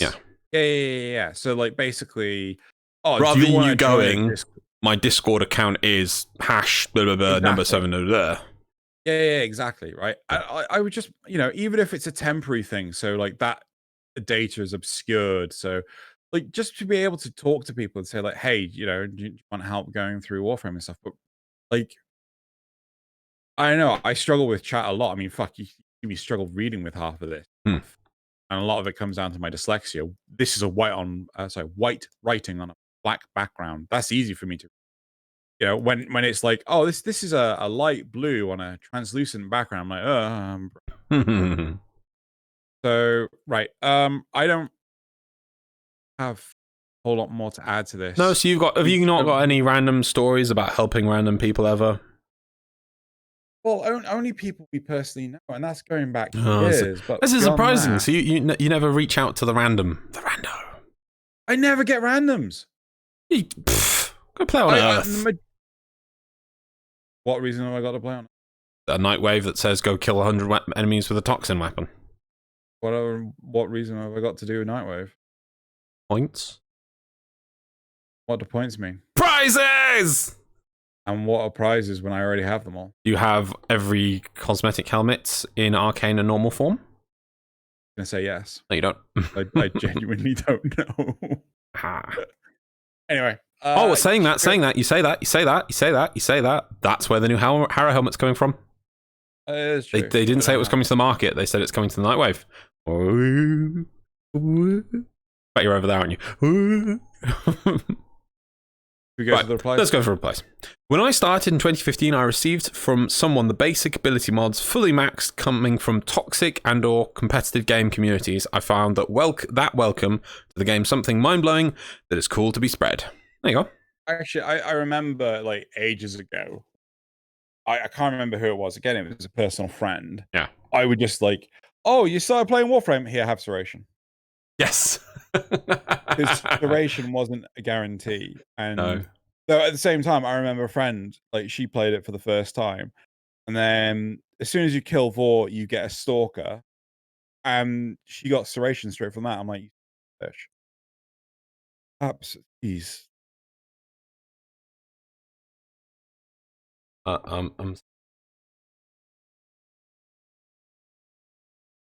are you doing? Oh, I was wondering if the one person who who I gave that Hildren bundle to had posted in this thread, but I couldn't see anything about Hildren. Fair enough. Yeah. Honestly, 2 years later, they came to me I was doing trades, and they were like, I only play the game because you were so nice and gave me a Hildren. It's my favorite Warframe even now. And it's like, I was just like, it was at Christmas as well. It's like, so I gave him more free stuff. Hit me up for more free stuff, whoever you are. I'm sorry, I've got the name saved on my computer. I really should know it by heart. I really should. Anyway, next one. This is an amazing explanation, and yes, I've got a story.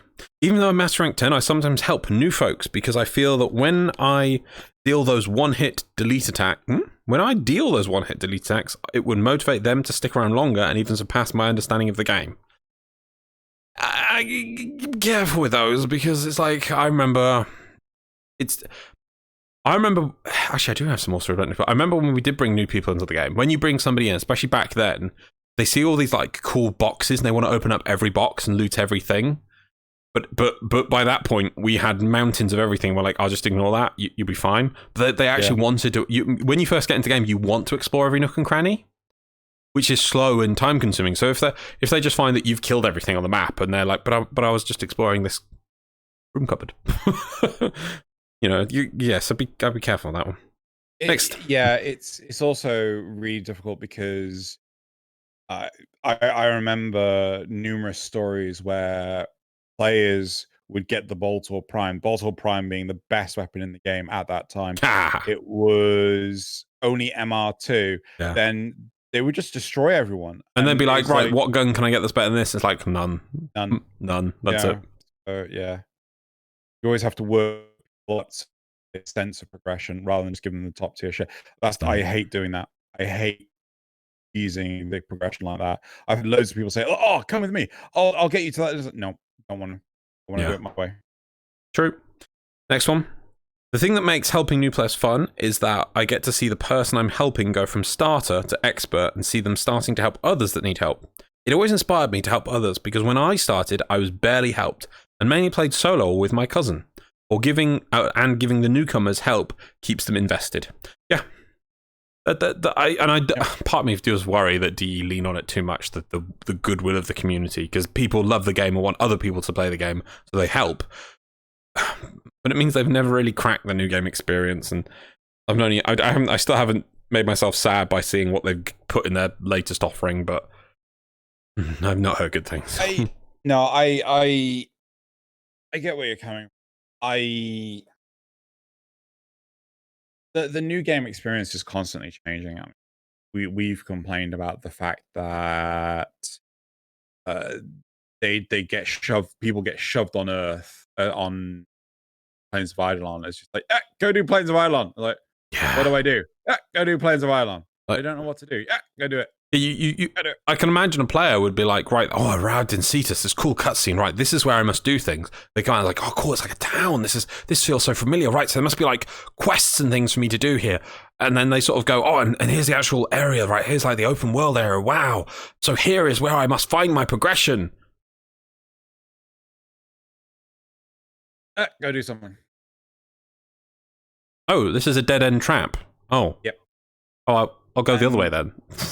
Yeah, so I do feel that because the game is constantly changing the start, it is valuable to have new players.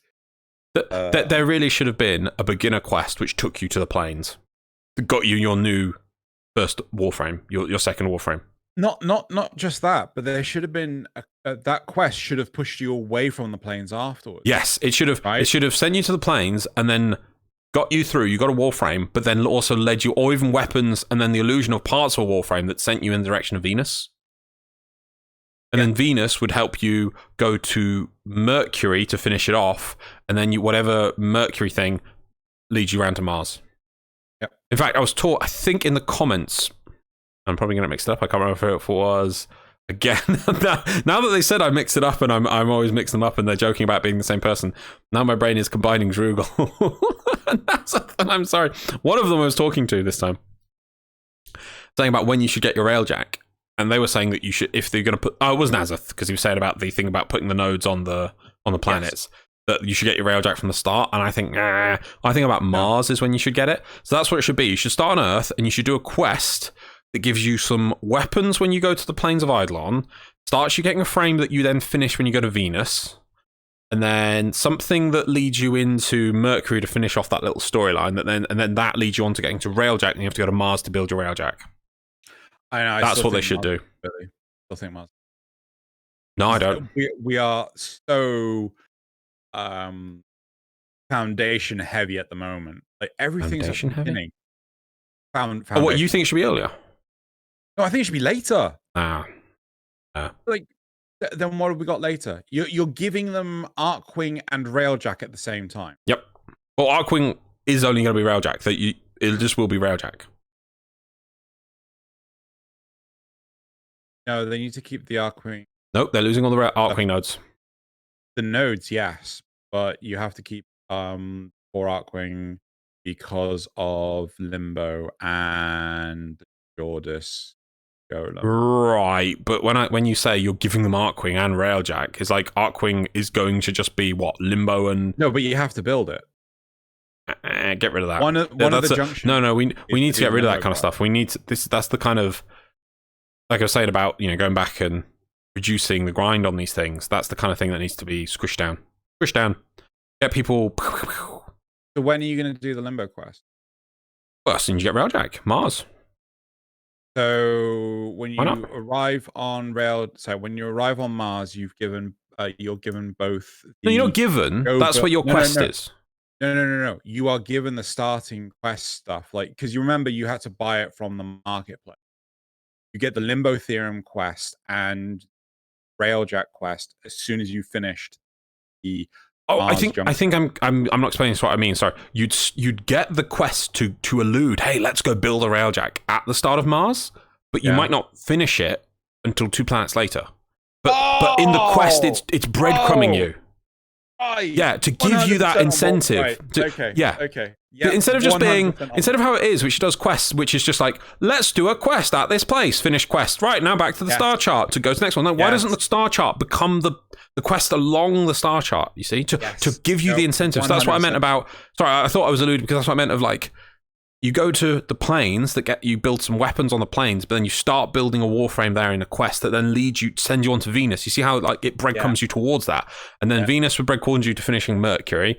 Then Mercury would finish you into Mars, and then at Mars we go, let's build the Railjack, and it's like, and obviously you might see a broken one, and I know this might take a little bit of work and rejigging when like part 1 of the quest is, part 2 of the quest is, but the way they do quests is just you get quest, you have an unlocked quest, you now do the quest as a thing. Instead of being dragged out. Actually, one quest implementation that I thought was excellent was actually the Natar quest. Because when you start Natar, you start it by encountering something in the environment. Likewise, why not start the Railjack finding a downed Railjack on Mars? Mars, yes. Yep. Right? Why not, and the game is like, oh no, I'm clever enough to force you to see that before you get to the end of Mars. Now, why not have it so that what's the name? The Limbo Theorem, you find like a broken part of Limbo just lying on the floor on Earth. It's stuff. Yeah, no, I think that would be a much nicer way of quests rather than you just have it. Yeah, but that's because they make everything in a bubble, and the bubbles may touch, but they never intersect. Yeah, I think part of the problem is that the quests, they feel that the quests done in a relative short amount of time. There's no long form quest. Yeah, there's no progression quest or progression goal. That's what this person's saying, that this by itself makes the quest. I'm like, no, it doesn't. Anyway, let's move on. Last one. Warframe is a big-ass complicated mess of concepts, ideas, and obscure mechanics, and you can get easily lost in it and lose interest. And I know this game is glorious if you get past that. So helping the new guy figure out the basics so he can start enjoying the game is a joy, because it can spawn hundreds of hours of fun for someone. Yep, I agree. And I know it's true, because I did it for some. This is where someone's gonna be like, "Hey, Loz, you talk to me every week." I'm like, "I'm sorry. I don't remember. Right, that's it for that topic. And though I agree there is something to it, I wouldn't say that the person's original post on this was a bit over the top. I mean, it's a mini adventure. Like, you are not the protagonist. No. Could be rewarding. This is oddly enough like I'm making this a part of the boss Xeno Codex. Is the fact that in some narratives you are witnessing the event, like the narrative and things. Like Nier Automata is a classic example. You are not experiencing what the main characters are experiencing, or even the antagonists are. But in Sonic the Hedgehog, like the original one on the Sega Mega Drive, you were Sonic. For all intents and purposes, everything you did. Same with Half-Life. You were Gordon Freeman. You were that mute scientist that was experiencing everything. So when Dr. Robotnik turned up in the original Sonic and he beat the shit out of you, like, it was personal. Yeah. It was like, I'm coming back. I'm coming for you, fucking fat asshole. You know, get the idea. Cool, should we on? Yep, sure. Cool, right. So now we're going to do the graphs. Oh, okay. What? Yeah, no, you're right. I want to do memes. No. Too soon. Can't read. Okay. Right, so our first graph is... That's not the graph. That's the graph. Our first graph is how do you feel about the current state of Railjack? 11% said negative, 26% said neutral, and 63% said positive. Thanks. I think, yeah, I agree. I'm positive. I'm actually, I think I have poo-pard the relic farming thing and I still think it could do more, but at the same time, it is content that I kind of on the game and actually feel positive to do. And it's been a while since I've had that, so yeah. The second graph is, would you like to see Railjack missions that exclude Arcwing? 46% said yes, 54% said no. Do we have any responses to this? I don't particularly remember that one. I'd love to know why people want Railjack on it. Yeah. Arcwing so much. There was one thing about, I can't remember who said it now, about doing the one node that is just cruise ships and fighters, and it was boring. But they did finally get a lot of EXP doing it.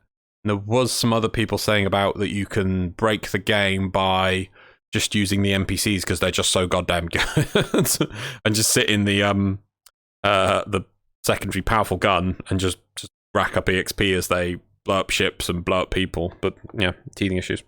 But even so, like this, you know, personally, as I said, I would love to see missions that, you know, would force you into doing Railjack related stuff rather than, oh, I'm gonna leave the ship now. Okay, bye. Yeah, definitely. All right, let's move. Third one is, should you be able to decorate the Railjack like Lisette? Right? I wish you didn't say like a Lisette. That's a bit too far. Unless you really wanted to know that, because that's like mess. No, I kind of would. Yeah, I mean, the whole point was the mess, right? I'm in the no side of this. Yeah, and I would say yes. I would like to spaces. I would like more internal customization of the Railjack. I won't want it to end up like the Lisette. But like sticking things on the walls or decals on the windows, that'd be cool. Graph 4? But yeah, we had 44% said no and 50. Yes, move on to the next one. How do you feel about Sevagoth? So 4% said negative. 30% said positive, and a grand total of 48% that I have not played Sevagoth yet. Yeah, wow. So I think this also reflects one of the previous episodes where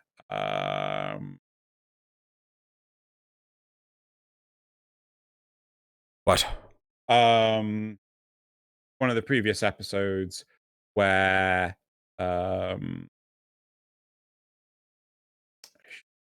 my brain's just frozen. Where people said that, you know, as soon as they did the Call of Tempestari, they just put down the game because like they haven't done any Void Storms. Wow. So I would say the game doesn't, though the Tempestaria is supposed to, call Tempestaria Quest is supposed to like allude to the Void Storms, it doesn't have a good hook to tie you in. It's kind of disjointed. At first, it's like you've done the Tempestaria Quest and you're like, oh yeah, there's that Void Storm thing they said. Whereas, once you get going, they're pretty good. They're alright. Could do better. Right, next. The last one, would you like to smash relics for Void Tracers? 30% said no and 70% said yes. I would have thought higher, but still, yeah. Yeah. Well, I mean, it's the shape we were expecting. I don't know. I kind of thought that would be a 90-10. I don't see the disadvantage from being able to smash relics. To the individual, it's a choice. It's not you have to smash them. It would just give you more traces. So if you want to sit there with more relics, you can. I don't see how you lose out. You don't have to do it. Did anyone I don't remember any explaining on that one, though. Because otherwise I'd say about it. Nope. Okay, cool. Well, that's it for the graphs. Let us move to questions. All the questions. Yep. So first we have Zerugal. But before we start the supporter questions, I want to ask everyone to make sure you're subscribed to the channel. Please like the video and share it if you can. All these things really help. We're just trying to get to 1,000 subscribers. So that's all we want on this channel. Not for any play button or anything or some big bravado. It's literally just to unlock a feature so that when we have guests on, we can link out to them. I don't know. I hope we're slowly moving towards it. I don't know. I haven't looked in a while, but please subscribe if you haven't, please. Right, moving on. Question for Loz. What's your favorite VR game? Oh, do you know, I suppose I haven't played... Okay. Xeno will hate me that I'm not saying Shooty Fruity. Beat Saber is just an absolute joy. It really is. I can play Beat Saber all the time. And I'm not even that much of a musical person. It is really good. But yeah, I would probably say Beat Saber just for the pick up and playness of it. It is the perfect VR experience. But at the moment, I'm playing The Room in VR, which I'm really enjoying, even though I don't think it's that long. That's really cool. One thing, though, Half-Life Alyx is a really good game, but it's VR's still not 100% there, and I've actually ordered something that's going to improve my VR experience, which is a different type of hip tracker, so that when I'm in a VR game and you move around, it bases your movement based on your hips. At the moment, all VR games base your movement based on your hands or your head. So as you turn your head, and if you hold forward, your character will just always move which way you're looking. Whereas if it's hip tracking, you can move forward while holding a gun and looking sideways while looking like this, while still moving in that direction. So yeah, that will really improve it. There's a lot more games I will probably enjoy a lot more once I get that, which is hopefully coming in June. Right, anyway, it's not been built yet. Anyway, moving on. Hover dash repeat. After hearing our complaints, DE have toned down the effects of voice storms. What is your next visual complaint to take up after the Tempestaria update? Maybe the clipping issues on Sevagoth?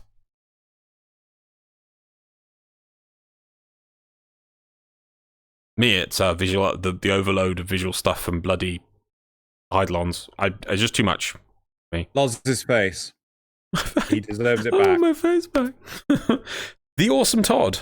When will the real Loz return, or will he be ever lost in the void as an Excalibur Prime? Also, Xeno is always wrong.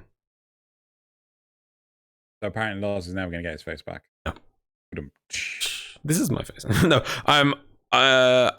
When you want me real Loz to return, I don't know. I prefer this. I think it's interesting and unique. I don't know if it's not much. If you really want to see my face, I can be more emotive and expressive like this. If I'm sitting down in a chair, I'm just like blah blah blah blah blah. I suppose there's facial animations you get, which you don't get with this. Maybe do you want me to be I could be a small Japanese schoolgirl with facial animation tracking if you want. That might help. But no. If anything, I'm trying to get my actual skin for my Warframe, which is being worked on, and yeah, at some point, hopefully we'll get that. But I don't think unless I might do webcam maybe for like Christmas and things. I might bring it back. But overall, I much prefer this. It also means I'm standing a lot, which is, and I'm use up more energy. It gets me going. It also encourages me to do more, learn more things, and do more things myself. So rather than just with the webcam, which is just it. And we're always looking. The thing is, I always fail this. We're always looking to push the show forward to new heights, new things. I mean, I'm at this now, but maybe more things will be VR. Maybe we'll be able to eventually at some point have me and Xeno sitting in a VR chat room, both in our Warframes rather than our faces. I mean, we're going to keep doing the show for a long time, I hope, and so maybe we'll get to that at some point. was, we're looking to improve the show. So I doubt it, but I'll probably do it for like Christmas or something at some point. Again, from Hovish Repeat.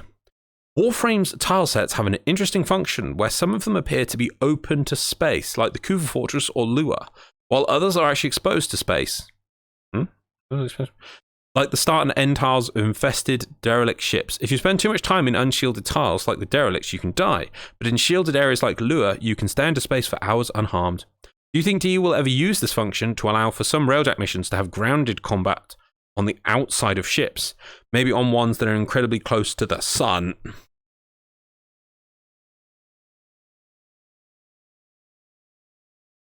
That is just hurt both Loz and I in a way that is unmentionable. Got me deep. Real deep. That was uncool. how No, oh boy. Yeah, no. If we're gonna do out exterior missions on Corpus ships or any ships, I would like it to be railjack based. Sorry, Arcwing based. Sorry, like trench runs. The problem is the railjack's so small now. It's like, well, blast it from orbit. Fair enough. Right, that's it for those responses. What's the line from A New Hope where they say that the exhaust vent is like so wide? Oh, that's no bigger than a Wombrat. Is it Wombrat? Wombrat. I used to shoot them in my T16 back home. Oh, that was it. Yeah. I used to bullseye Womprats in my T16 back home. And they're no bigger than that. Over the fuck. Right. Yeah, it's actually a ship. They obviously, because he mentioned it, the T16 is a canonically thing now. It is definitely confirmed what a T16 is. I imagine it is, but like I don't think at the time it was actually revealed that a T16 was. Well, they originally were going to make one film, so Right, let's. What are we going to move on to? That was the supporter question. Now we move on to the community responses. Yes. Ugh, that was out of the way. Ugh, right.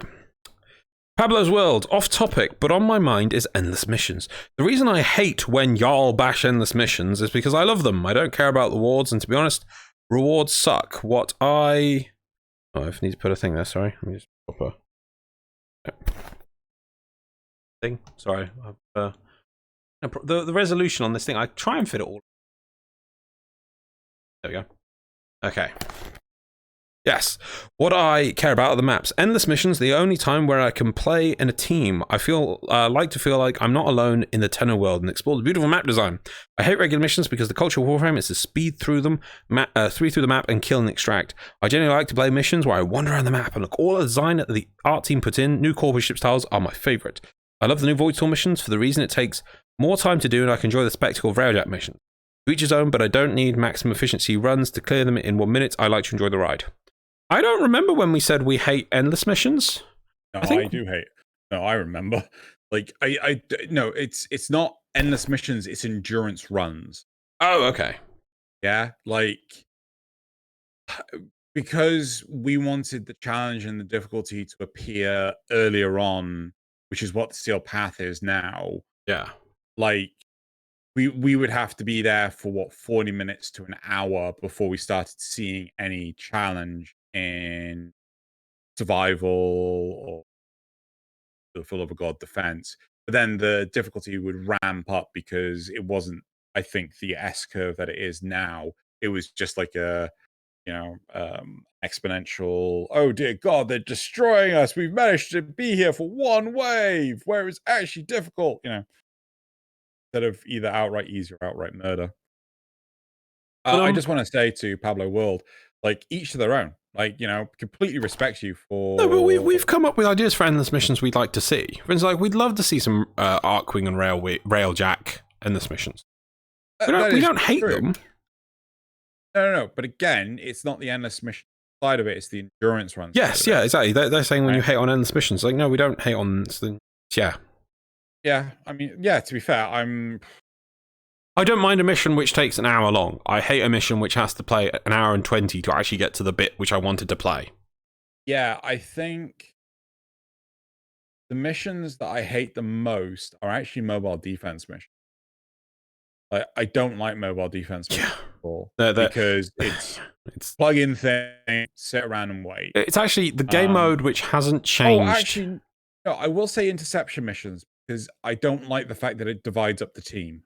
You know, I like the whole team camaraderie thing where, like, you know, you've got a defense target, be it a person or a box.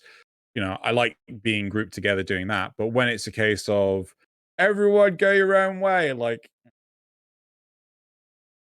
yeah, yes and no. I think that maybe you could improve interception by like saying every few seconds, like put more nodes on the map, like 6 nodes, but at any time 3 nodes are active or 2 nodes are active, and so the team has to keep relocating together. Yeah, and that, in fact, you know, and we could call that mobile defense. Yeah, the other side of it. I love infested salvage. No one does it. Yeah, that's a game mode which could need a bit of a resurrection, doesn't it? Right, moving on. Bones the Wonderful. You two are dumb. There's a little squared. You're dumb squared. DE stated that while railjack sprinting, the pilot won't be able to shoot. I see, this is because I need to look at the buttons again because my buttons don't work. Yes. I don't get the sprint option. But you can, though. I don't know how it works. They've double I backed accept I'm on an idiot. Well, yeah, we are idiots. Well, yeah, that's fine. Yeah. Right, Benjamin's marriage. A game mode concept that would be cool would be that a civilian NPC hires you for a slow boat mission over 20 minutes max as security for their freighter. You could see a lot of variation in what is getting transported from people to ore, etc. You could even get faction/syndicate NPCs to interact with, to put some bonus XP to their syndicate, or kids to interact with and mock attack them when they are dressed in enemy outfits, like the kids on Cetus in the trailer, to give you bonus to credits. And random events could occur, like needing to repair a ship on the outside of the ship with your Archwing, or a small infested pod hits the cargo hold and you have to fight off a wave of infested with the bonus objective of no NPC passengers get hurt. The same could be done with Pirate Rain or a Grenier. Checkpoint, where you need to be stealthy to keep out of sight of Grenier Patrol, a so calm mission type for if you are very limited on time or just want some calm warframe after work. Rewards could just be some credits and some rep. I love this. Yeah. Actually, one thing I'd really like is imagine you have like a border check for a civilian ship, like a Grenier check, because we already have that with the starting quest for the War Within, right? So you have to stay with the check to make sure that the ship is protected, but the railjack can't go through the border. So the railjack has to go on the outside. Yeah. You have to go around the border check. Yeah. Right. But you have to send some Archwing Tenno to go with the ship to make sure it's safe. Yeah. Yeah. So that would be like two missions happening at the same time. One, which is the railjack has to get to the other side of the border, crossing the border illegally. And the other one is making sure that the ship goes through all right. Yep, that's kind of cool. Yeah, I love that. Now, I love so what was this person's name? Benjamin Smarridge. Benjamin Smarridge. Excellent idea. Tucker Winslow. Can I just say, every time Loz says my IGN, Tucker wins, in a high-pitched voice, it makes my day, lol. Tucker wins! Tucker wins! Tucker wins! Tucker wins! I don't actually remember saying that before. No, it's because Tucker wins won Twitch Platinum last week. Oh, cool. Tucker wins! Okay, that's already it. Squivel C. In the Plexus area for the railjack, only integrated mods use up capacity points, while the battle and tactical do not. I thought they didn't. But I thought that's how it felt, but I didn't want to commit to it because I'm always wrong. The integrated area acts like a warframe. Sorry. Could you repeat that? In the Plexus area of the railjack, only the integrated mods use up capacity points, while the battle and tactical do not. The integrated area acts like a warframe, and where former would only be beneficial to use in. As for Void Cloak, other than repairing or respawning ammo, there was a shield I had found that had benefit of extra shield recharge while cloaked. I do have it equipped, but since the update, I've not used it, nor did that shield I found have better stats than my current one. Oh god, I need to install some battle and have you not been installing them because you didn't have your capacity? Mm-hmm. Yeah, no, I mean, like, we spoke about this last week. I was like, I just thought it took capacity. That doesn't. Yeah. Oh, whoopsie-doo. JJ24. The issue is that Railjack experience is played with a lot of unintentional issues that people are perceive as trolling. According to some Railjack posts, a few people still get mighty upset even if you hop into the pilot seat, even to the point of suggesting an override feature to kick anyone who isn't the host out of the pilot seat. These tiny inconveniences, like using up all the forward stations or waiting in the main cannon, add up to frustration and make people not want to play at all. That's a fair point. Now, I wouldn't be against a host kick from spot position or swap with. Really? Yeah. But then people can everyone will just be the host. Everyone will. Oh, I'm not the host. I'm leaving. No, I don't think it's that big of an issue. There's these tiny instances where people troll or are lazy or leech, and then that causes. But that's all we hear about, and then everyone thinks that's the norm when it's not. I don't think it would be used that much, but it would be if it was used, it would prevent these cases happening. So, can we just touch upon this a little bit longer? Of course. So the problem. So what is the problem? The fact that people are trying to use like the main cannon, but someone's fucking about in the. I imagine, yeah. Some people may AFK in the main cannon, and then it needs to be used to finish the mission, and then can't finish the mission. Right. First off, I would say anyone that AFKs in the main cannon gets booted out of the main cannon. Right? By how? So by what mechanic? No, because there's already a system in the game that says, like, if you're AFK. And if I've got a thing which is just automating my game so it doesn't ever trigger my AFK trigger? AFK trigger? You can improve the AFK trigger. And then I improve my tool which overrides it. There's always an arm race for people who use idle tools to override these things. Well, like...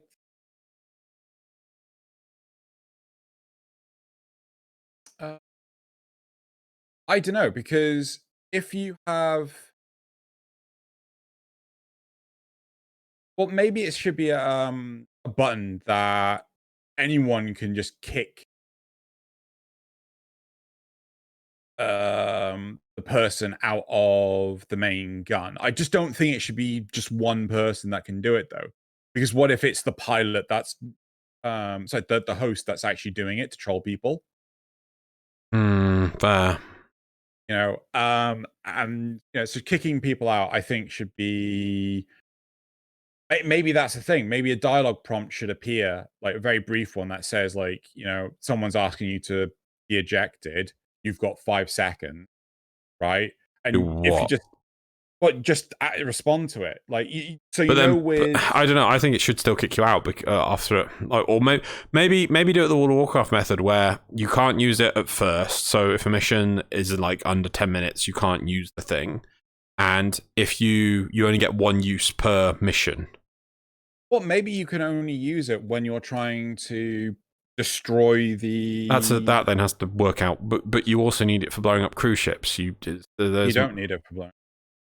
You can't. Well, it's the easiest way of blowing up.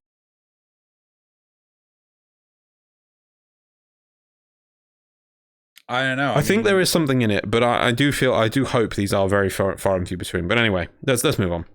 Yep. Lavos' last one, also from JJ24. Lavos' second ability, Vile Rush. I completely haven't played Lavos. No. No, I did. I didn't like the fact that any of his abilities, and I'm just like, nope. Oh, Lavos' second ability, Vile Rush, is an amazing feeling dash. You can turn during and jump out of it for an almost seamless fusion between parkour and dashing. I would like the older dash abilities to get updated to feel just as good, since using those dashes lock you into animations, which is frustrating. I'm actually going to have to give Lavos a go to see this, because that does sound really cool. Remind me to talk to JJ, because I want more elaboration on, like, which animations are we talking about? Oh, no, I mean, like Rhino Charge or Tidal Wave for Hydroid or Slash Dash for Excalibur. You cast the ability, you are committed. Right. Whereas they're saying this Lavos one, it does a dash, which is going to do a lot of movement, but you can cancel it midway through and you can control it midway. Yeah. Imagine a Rhino Dash, which you could curve around a corner, or a Hydroid Whoosh Wave, which you can go, oh, I need to go that way a bit more. Catch another enemy, you know. That's it. Well, I thought with Hydroid's Tidal Surge, you could actually just recast it mid-cast and go in another direction. Yeah, I swear we literally did that for a 40-frame squad. Maybe, but that's still a lot of trickiness, and that's not as free as just being able to control it. Anyway, that's it. That's it for the Yeah. Yep. Also, who was it that called us dumb squared? Bones the Wonderful. Bones the Wonderful. Not infallible. No, we're not, and I'm not sure about the shooting while sprinting. But then I can't. I keep trying to understand. I found the button that does it. I don't get how the sprint works. It feels weird to me.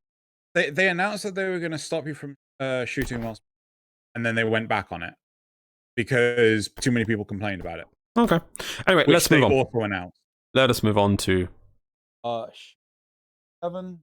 207. Right. Memes. Memes. Wait, what? What? I don't have these in order. Oh, I've got them in backward order. Okay. Okay. I'm sure someone has already pointed this out, but just in case, come the shadow of Sevagoth. Yep. So good, it's killing Xeno, right? Yep. So good. Meme number 2. Oh, I love this one. That was JoJo reference. Yeah, JoJo reference. Oh. Second one. Fancy seeing you here. A Corpus fighter pilot. My parent sequence gunner.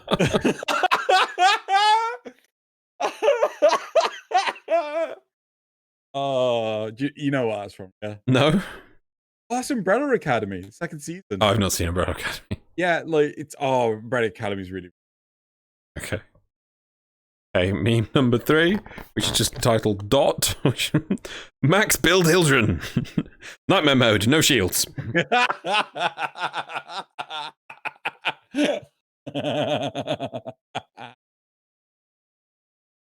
Okay, meme number 4. Big iron on his hip. I've just found out the police in my country arrested a Tenno.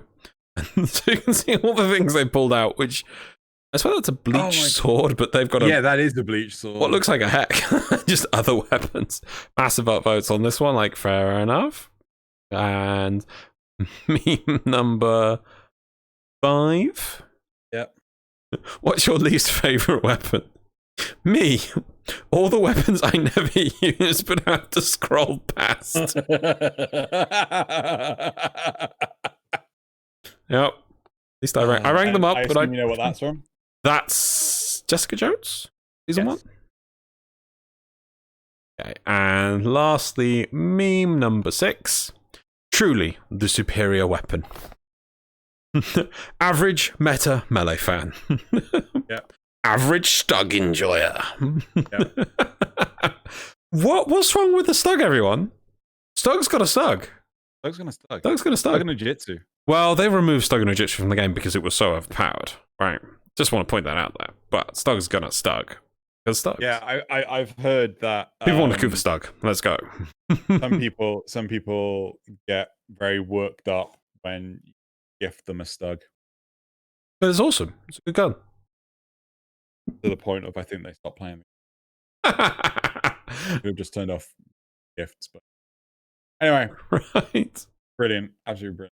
Okay, so let's move on to the community shoutouts of the week. So, shoutout number 1, Xeno. See if I got these the right way around. No, I have not. This is Urali. Found the wrong way these things are. Oh. Ah, wow, already. By Dal Dawak. Well, this is the thing. I got these last night, probably a couple of hours after the dev stream. And there's more still, right? That I didn't pick up. Wow. Yeah. Well, some people, they just go for the inspiration. Like you with Arbiters, like you're waiting for new stuff. And then D does a dev stream, new stuff. People just go, they just see inspiration, I guess, you know. Right, I'm going to guess that. Second community shout out is I've got these backwards. Mini Mirage. Right. Don't mind me. Keep going. Okay. Mini Mirage Deluxe by Zero Control. Oh. Yep. That is so cute. The third community shout out is Mirage Deluxe by Sour. Wow, look at that detail. That is nice. Right?